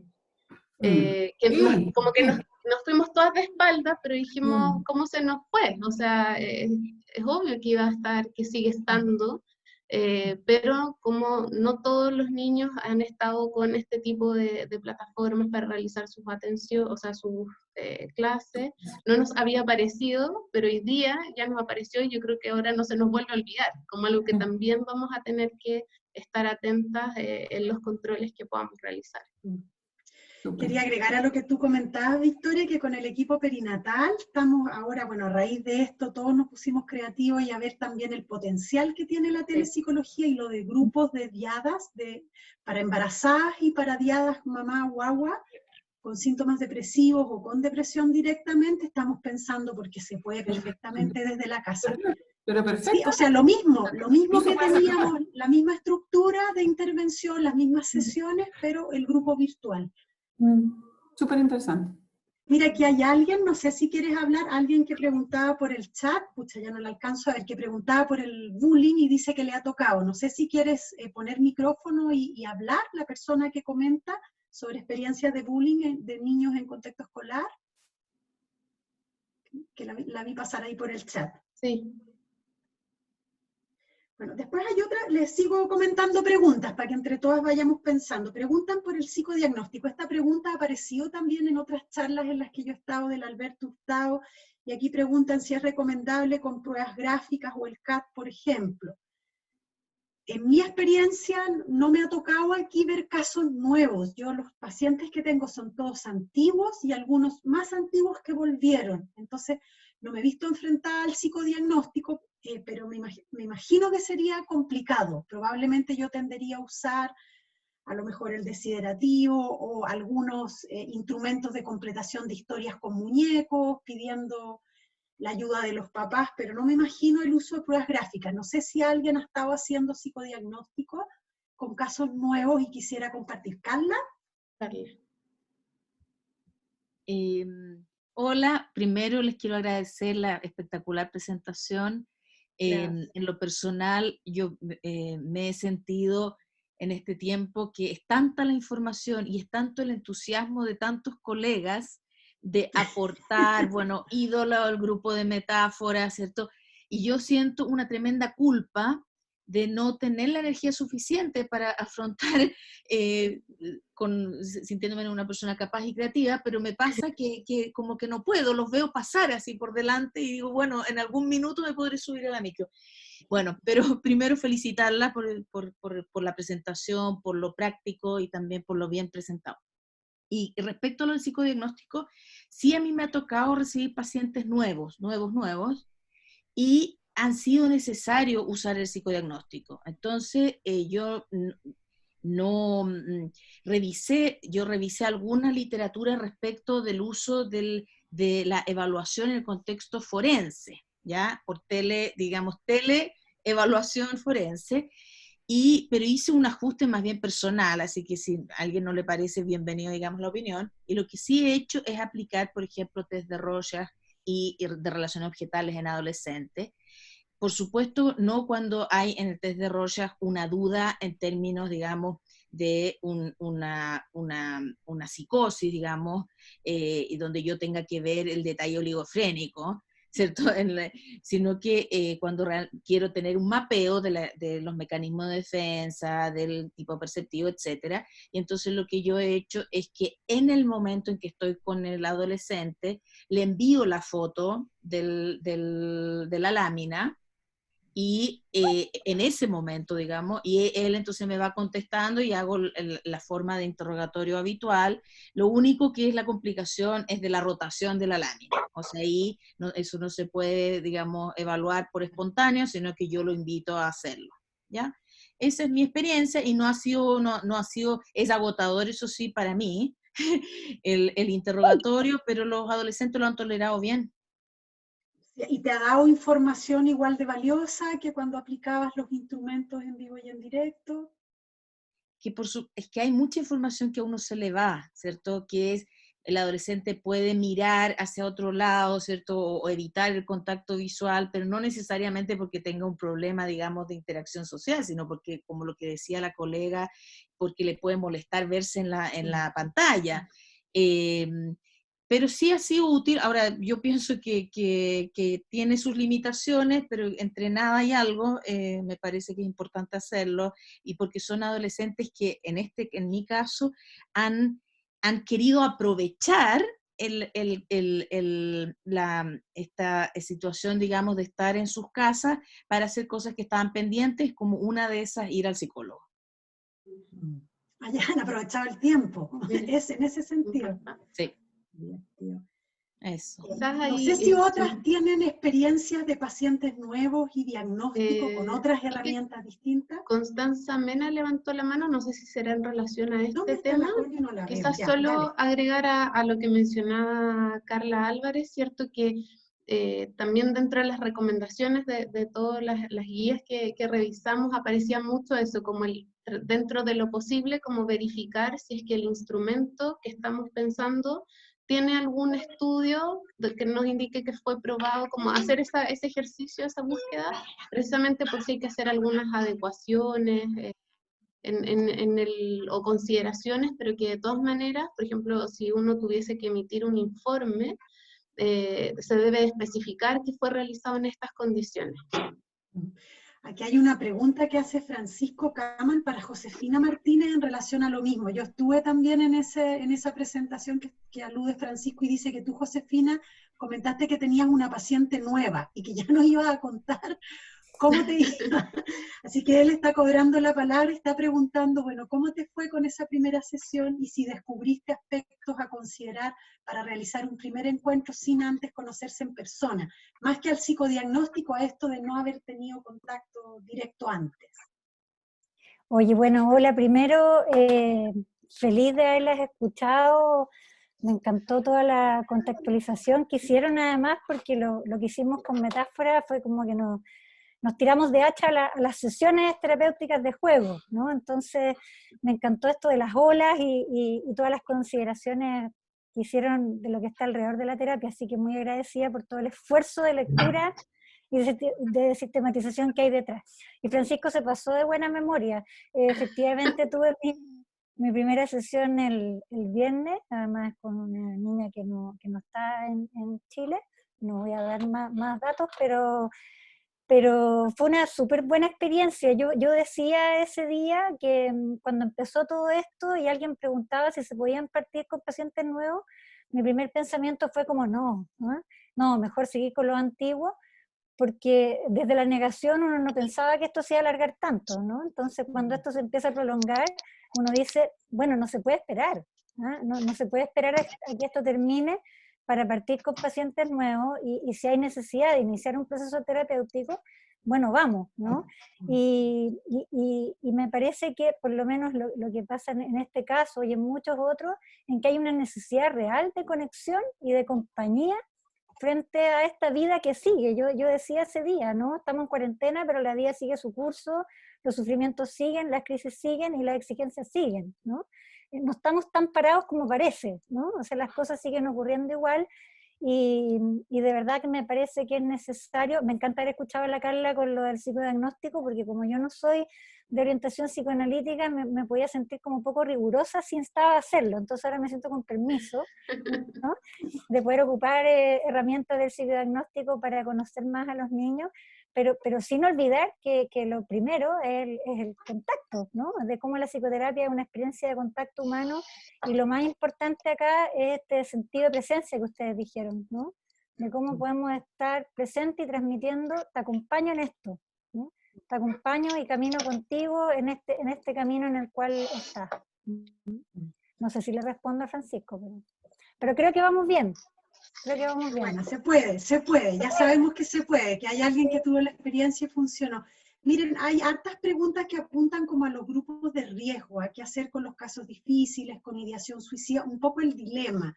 Si atender igual, dada la gravedad, y correr el riesgo profesional, o no atender. Hay hartos sobre, y Francisca Venegas recomienda Team Meeting y Webex como otras opciones de plataforma. Esto pensando en las personas que preguntaron qué era lo más seguro para que las registren. Quedó ahí en el chat. No sé, les tiro a todas la pregunta un poco por los casos graves. ¿Qué hacer, digamos? También los casos de violencia intrafamiliar, por ejemplo, toda esa línea, abuso sexual, suicidio, violencia intrafamiliar. Yo ahí las sigo animando como a pensar en estas consideraciones que mencionamos durante la misma presentación, no invadirnos quizás como justamente por ese sentido de urgencia y que nos haga pensar que podemos hacernos cargo de todo. Yo creo que reconocer ese límite, por algo existen estas sugerencias y que dependiendo de cada caso, a lo mejor quizás existe un nivel de riesgo en términos de la sintomatología, como la ideación suicida que preguntaban, pero si cuenta con una buena red de apoyo y está además en coterapia con un psiquiatra, por ejemplo, una psiquiatra, sabemos que quizás vamos a poder armar una red que va a sostener en este tiempo de trabajo a distancia, pero creo que tenemos que ponernos nosotros mismos quizá un freno a ese deseo de urgencia y como de querer apoyar cuando podemos, insisto, poner en riesgo al otro. A mí me preocupa más eso, aparte de las consecuencias que puede tener como profesionales en términos legales a cada uno. Yo creo la posibilidad de poner en riesgo al paciente por no evaluar cuál es la mejor atención, que a lo mejor es la presencial y hay que favorecer que sea de esa manera con todos los resguardos. O sea, los hospitales, los centros de salud siguen atendiendo quizás mucho más restringido, con condiciones de seguridad, pero la atención, la urgencia sigue siendo atendida. Pero aunque lo cierto es que no están dando abasto, o sea, esa es la realidad, que en el fondo la realidad nos supera, traspasa las atenciones de psiquiatría normal en un servicio de urgencia, o sea, muchos de esos profesionales han sido desplazados a atenciones a la primera fila. Está toda la energía puesta en la primera ola todavía, o sea, Sí. igual es un escenario difícil. Los psiquiatras están más resguardados, yo que trabajo harto con ellos. Y no sé, Carla quizás también puede compartir la experiencia en el hospital, pero no los han enviado todavía. Sabemos que es algo que puede pasar, que los están a todos capacitando para trabajar en COVID, pero Claro. aún no se ve ese nivel de desborde. Sí. Bueno, y muchos están con telemedicina, que tal vez también podría ser una opción derivar a psiquiatría primero. Dale. Soledad está levantando la sí. mano. Hola, bueno, gracias por la presentación. ¿Se escucha? Sí, perfecto. Gracias por la presentación, en verdad súper interesante. Qué rico ver que hay tanta gente, caras conocidas, ahí como estamos presentes en el mismo tema, ¿no? Así quizás como pensando como mini aporte tal vez que podría hacer respecto a esto que hablan como de las consideraciones al minuto de trabajar con ciertos casos graves. Yo la verdad es que bueno, en este contexto, ¿no? de que hay pacientes que siguen y pacientes que no, sí me tocó durante estos últimos meses el tener dos pacientes que tuvieron temas con autolesiones.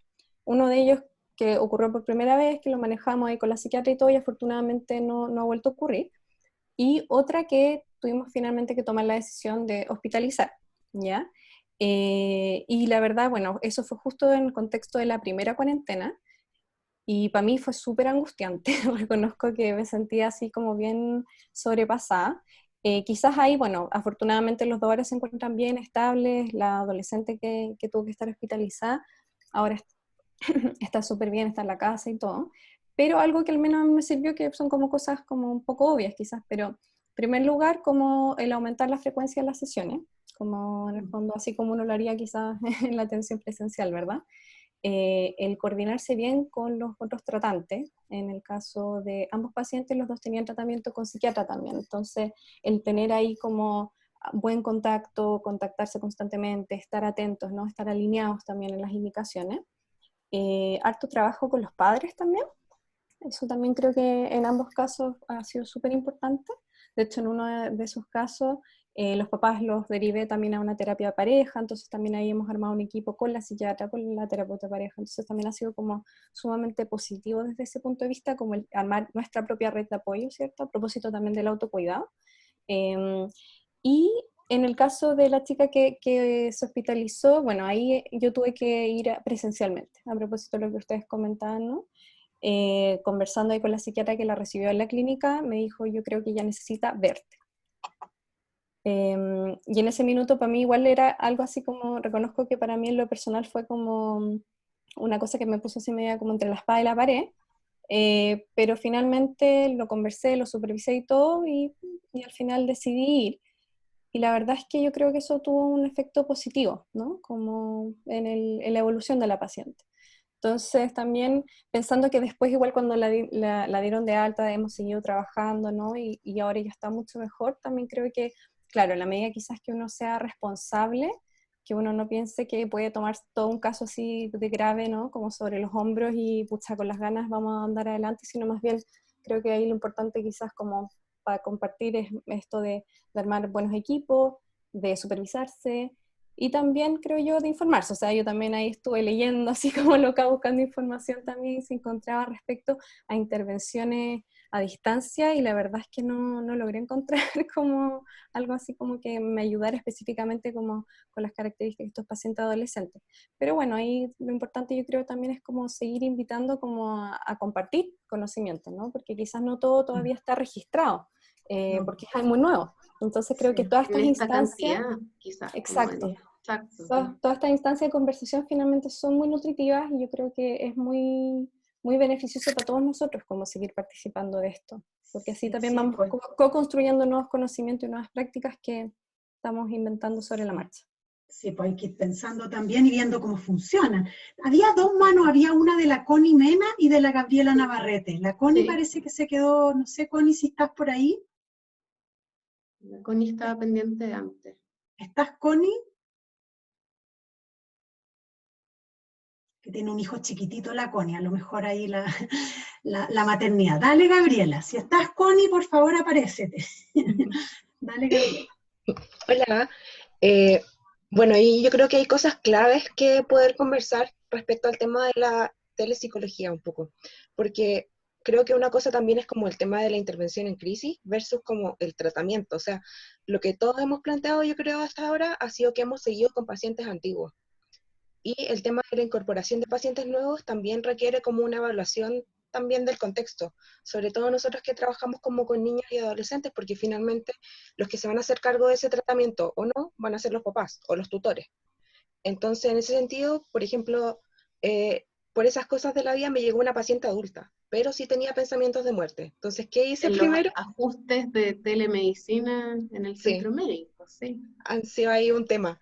Pero la cosa es que me llegó esta paciente adulta y estaba muy, muy desbordada. Y la cosa es que fue como ya, ¿qué hago? Porque esta paciente, sin darme cuenta, puede como incurrir en un acting y es como, chuta, ¿qué hacemos?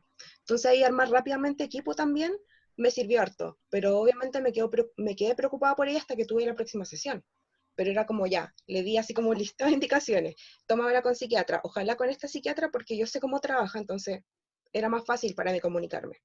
Eso, como finalmente es como tomar decisiones que pongan como en resguardo la vida de la persona, principalmente. Eso a mí me sirvió harto, como para bajar la angustia también. Y otra cosa, en el caso de una niña que recibí, que ella fue una paciente nueva, que recién estoy como en proceso de evaluación, entre comillas, pero a ella la recibí porque me la derivó otra colega que yo conozco. Entonces, en el fondo también ahí tenemos equipo para finalmente trabajar con esta familia. Y yo sé que esta familia está intervenida, la mamá está en terapia y todo. Entonces, por ejemplo, en la sesión pasada, la niña me dijo que los papás estaban peleando mucho. Entonces, obviamente, yo al tiro se lo voy a abordar en la sesión que tengo esta semana con los papás. Entonces, también es importante como ahí poder ir como trabajando en conjunto finalmente y ir como chequeando y contrastando también lo que pasa entre los niños o los adolescentes, como con lo que pasa con los adultos finalmente. Eso yo creo como a grandes rasgos.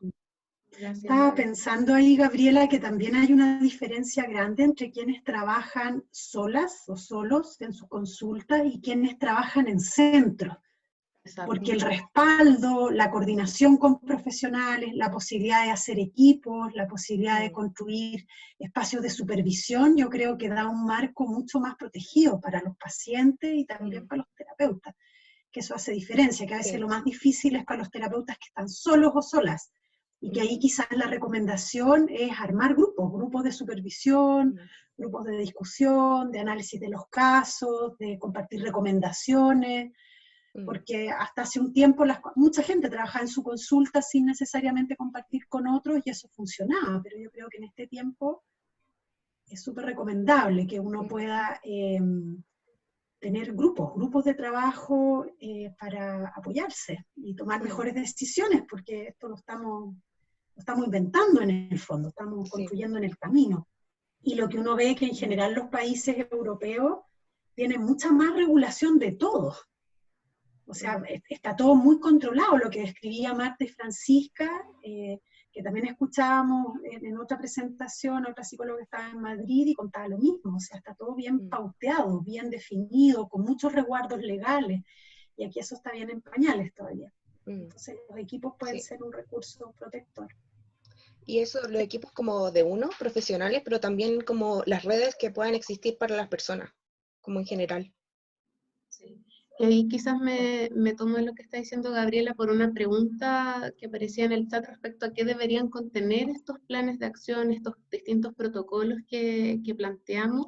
La verdad es que se tienen que ajustar a cada caso. O sea, a partir de esa información base que nos va a permitir, como dice Gabriela, tener un conocimiento de cuáles redes sociales pueden acceder las personas, es lo que se va a ver que sea más pertinente de trabajar con ese niño, niña, adolescente y su familia, y qué información se va a incluir en ese protocolo va a depender de esa evaluación. Entonces, el primer periodo, el de evaluar si esta atención efectivamente va a ser beneficiosa en esta plataforma, es súper importante.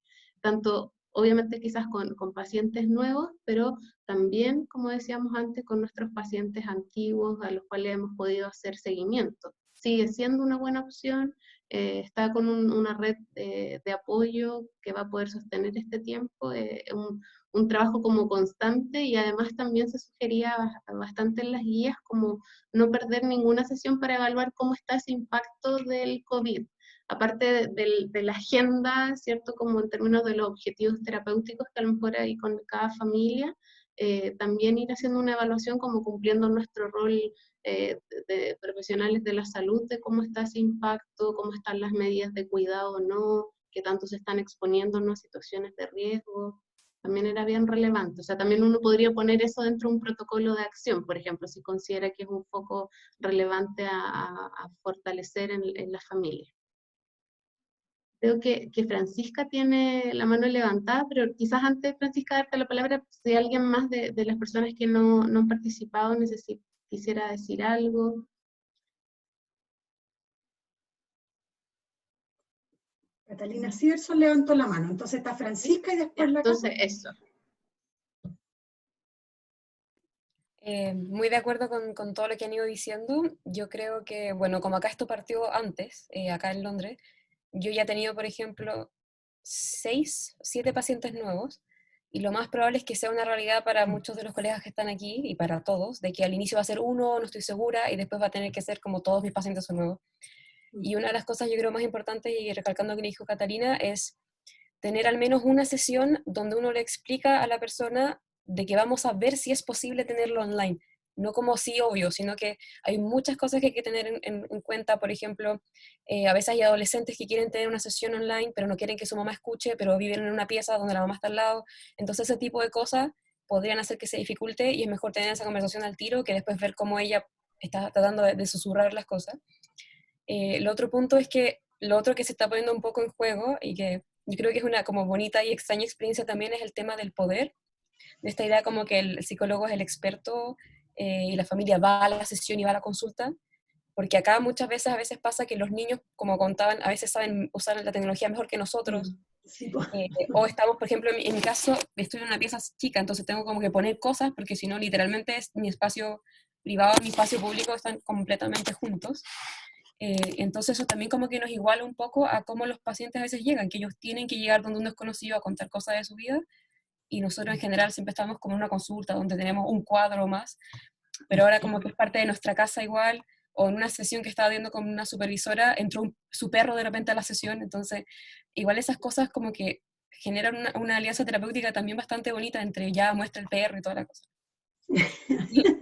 Y el segundo punto que quería mencionar, solo para difundirlo, en conjunto con el Centro Pinda, que es un centro de terapia online, estamos realizando atenciones a trabajadores y trabajadoras de la salud de forma gratuita, tanto en Chile como en Latinoamérica. ¿Sí? Tenemos gente de Perú, Venezuela, Guatemala. Ponlo por el chat, Francisca, para que quede registrado el dato, porque eso es súper valioso. Súper importante. Súper valioso. Lo podemos agregar tal vez a la diapo de los datos de contacto y después cuando les enviemos les llegue a todos. Así que súper sería valioso. genial. Porque igual la necesidad de hacer un aporte y la gente que está ahí en primera línea y nosotros también, al final estamos viviendo la misma pandemia y al mismo tiempo tenemos que contener, entonces agotador. Sí, pues.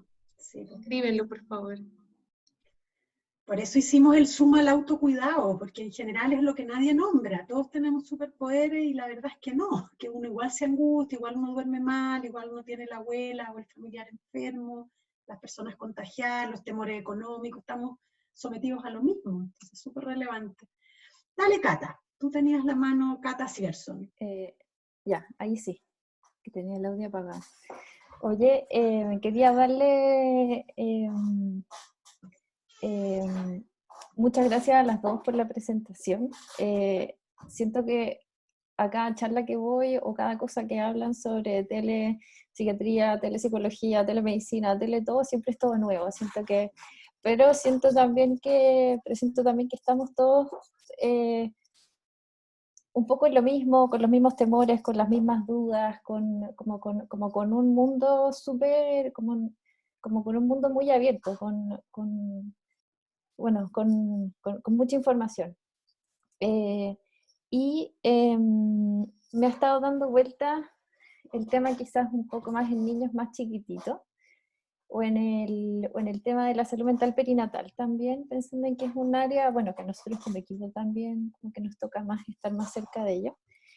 Y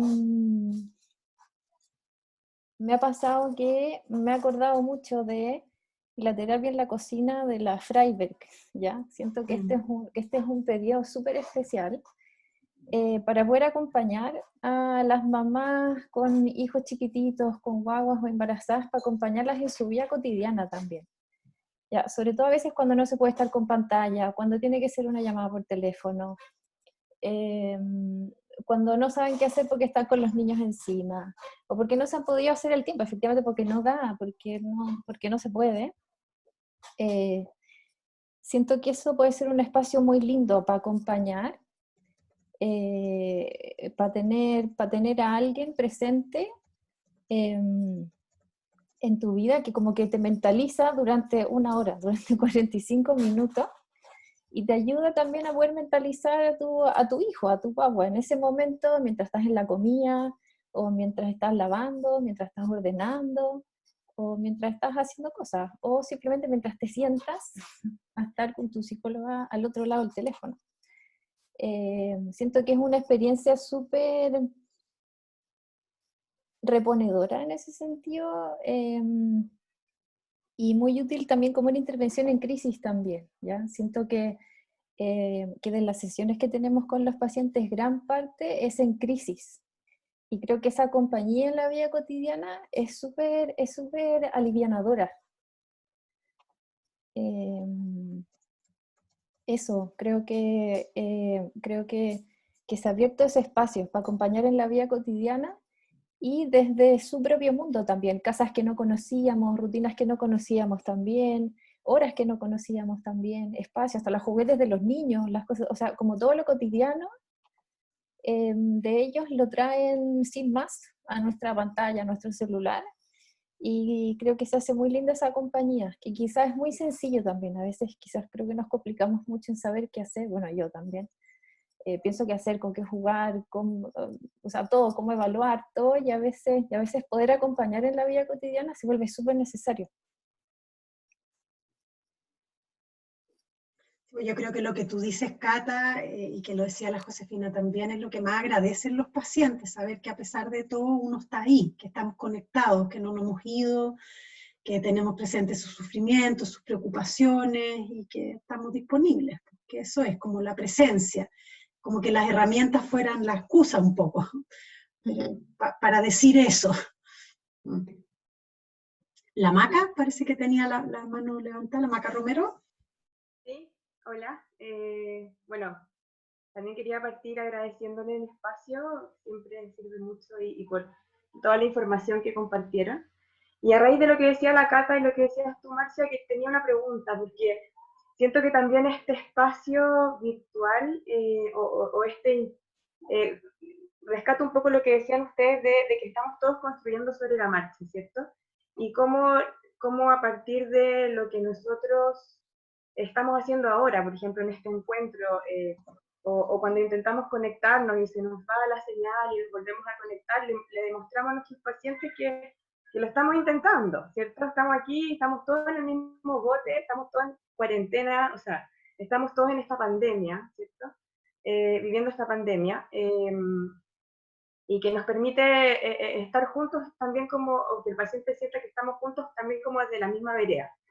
Y por ahí va mi pregunta también, porque pensaba qué hacemos, o qué han hecho, qué experiencia tienen también con los pacientes que no han podido continuar por distintas razones.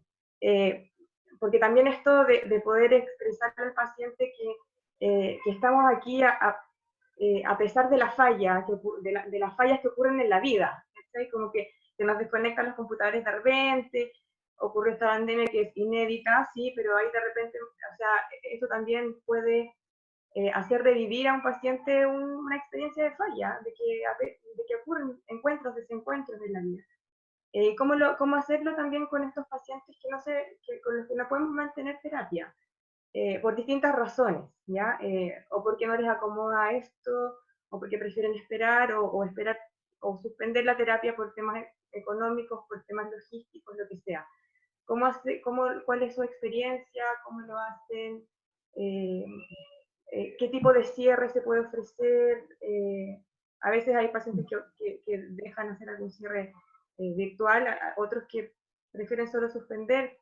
No sé cómo lo hacen para comunicarse con el paciente a través de los papás, si tenemos solo comunicación con ellos. Por ahí quería plantear una pregunta, no sé qué opinan. ¿Qué hacemos con esos pacientes que se nos van? O sea, por lo menos en mi caso, lo que me ha pasado es que hay algunos niños que no hemos podido funcionar con la cámara, niños que son muy motrices en su modo y que la cámara los desespera. Y además que a veces están en casas donde, por ejemplo, hay muy poquitos materiales. No en todas las casas los papás, ahí uno se da cuenta de eso, como proveen de todos los juguetes, a veces hay niños con papás separados, y que hay una casa que está muy desprovista, y que de frentón el niño no ha querido. Y que lo que yo he tratado de hacer, por ejemplo, es ajustar el tiempo a sesiones muy cortitas, porque también me he dado cuenta que a veces estoy sobreexigiendo al niño y yo soy la que tengo en mente un tiempo de duración de la sesión, pero el niño tiene una capacidad más restringida, y acortar la sesión, agregar sesiones vinculares con los padres para que hagan alguna actividad que nos ayude a andamiar el diálogo y la conversación, para poder cerrar. Yo he intentado hacer cierres igual, no que la gente desaparezca. Creo que siempre tiene un valor poder tener un espacio de diálogo como salga, donde despedirse, donde explicar por qué vamos a dejar hasta aquí, donde dejar claro que si es posible más adelante nos podemos volver a encontrar, que uno va a estar disponible a través del teléfono y de la videollamada o la cámara, pero yo la peleo harto para los cierres y que no quede así como cortado con machete, porque creo que también en todo este proceso estamos haciendo un duelo. O sea, yo de verdad hay momentos en que me siento muy como angustiada con todo esto y pienso, esto nos cambió para siempre, vamos a hacer otros de aquí para adelante, cómo nos vamos a mirar, cómo nos vamos a tocar, y me vienen como muchas ansiedades al respecto. Entonces pienso, si para un niño se le suma a todas esas ansiedades que perdió su terapeuta, al menos que haya tenido un espacio donde poder intentar hablar de eso, o jugar a eso, por último, jugar a las despedidas, contar historias sobre las despedidas, sobre el echar de menos. Entonces yo soy súper porfía con los papás y hago todo lo posible, y por eso quizás no me han dado portazo en la nariz ni se han desaparecido.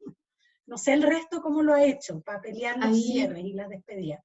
Sí, hay quizás desde la experiencia de la Unidad de Salud Mental en el Centro Médico San Joaquín, quizás, si bien es un contexto privado, también atendemos a personas que se atienden por FONASA, que en el fondo un nivel socioeconómico un poco más bajo, y lamentablemente de ahí han sido las razones por las cuales no han seguido recibiendo su atención, ha sido principalmente por motivos económicos y la dificultad de la red de poder integrar el sistema de FONASA con la telemedicina. Eso hasta el día de hoy no ha sido posible. Entonces, ahí es donde nos ha tocado más experiencia de no poder dar continuidad a los tratamientos.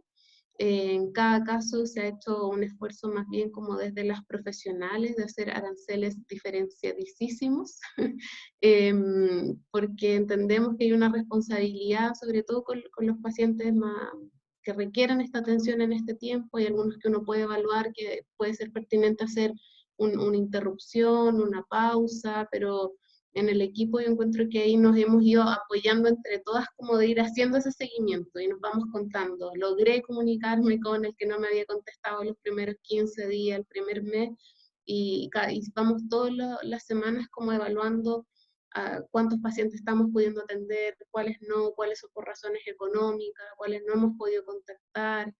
En ese sentido me sumo como al esfuerzo que hice Marcia a hacer de tratar de saber en qué está cada paciente, de transmitirle que estamos atentos y que estamos disponibles.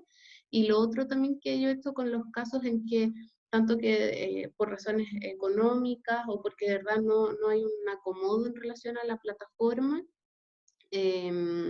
el transmitirle toda la información de interés, como todos los el Foninfancia, Psiconecta, que esta página es súper buena de las profesoras de la escuela de psicología, como distintos materiales, y cada cierto tiempo les mando el cuento de la guía de la cápsula del tiempo del COVID, o sea, como ir generando esos encuentros que son esos mensajes más dirigidos para el paciente y otros que van a ir más mediados por los papás, pero es un tema difícil, sobre todo cuando es por razones económicas. Uno entiende que los esfuerzos de las familias tienen que ir para otros lados. Y obviamente tratar de entregar la información en relación a las redes que puedan acceder. Oigan, estamos ya en la hora, lo habíamos programado hasta las 7 para sumarnos al autocuidado y darse un tiempo para descansar. Muchísimas gracias a todas por sus experiencias, comentarios. Yo me quedo súper contenta de que nos pudimos encontrar, compartir, y bueno, yo creo que vendrán muchas charlas más nuestras y de ustedes también, digamos. Aquí estamos todos tratando de construir, de pensar y de compartir lo que nos va pasando y lo que vamos descubriendo. Así que un abrazo grande, cuídense mucho. Bueno, profesora, nuevamente agradecerles a ambas, a la profesora Catalina Álvarez, a la profesora Marcia Olaverri por haber participado en esta tercera sesión del ciclo de charlas virtuales, Reflexiones desde Psicología UC en tiempos del coronavirus. Les agradecemos a ellas, también les agradecemos a todos los profesionales y a cada uno de los participantes que estuvieron conectados esta tarde con nosotros. Recibimos, bueno, comentaron las profesoras, algunos comentarios, por ejemplo, qué buen nivel de la presentación, excelentes láminas, se nota una preparación profunda, dijo Eliana Chamizo. También les mandaron saludos no solo desde Londres, con Francisca Venegas y Marta, también desde Guatemala, también hubo saludos de parte de Regina Fernández. Entonces la verdad que estamos muy agradecidas de todos ustedes, tuvimos más de 200 participantes en esta sesión, así que gracias a todos. Como nosotros decíamos al principio, como decía mi compañera Gina, la crisis que está atravesando el país, el mundo en relación al coronavirus nos ha obligado a relacionarnos de distintas maneras con muchos aspectos de nuestra vida cotidiana. Y bueno, la Escuela de Psicología lo que quiere hacer con este tipo de charlas es entregar ciertas herramientas que nos permitan manejar de mejor manera esta situación. Así que muchas gracias a todos y desde ya los invitamos a participar en la tercera sesión de este ciclo, así que para que estén atentos. La tercera sesión se trata de Tratemos de ser positivos, beneficios del confinamiento para el desarrollo y el aprendizaje, de la profesora Catherine Strasser y Valesca Grau, que se va a desarrollar el 1 de junio a las 16 horas. Así que los invitamos a estar atentos a nuestras redes sociales porque ahí vamos a entregar más información respecto a cómo ustedes se pueden ir inscribiendo. Les recordamos que pueden seguirnos a través de Instagram en Escuela de Psicología UC, en Twitter, psicología_UC, y en Facebook, escuela.psicología_UC. Así que muchas gracias a todos, vamos a cuidarnos entre todos en estos días tan complejos y nos vemos en la tercera sesión de este ciclo de charlas. Muchas gracias a todos y a las profesoras en especial. Ya, pues un abrazo grande y cuídense mucho. Chao, chao Marta, un abrazo gigante.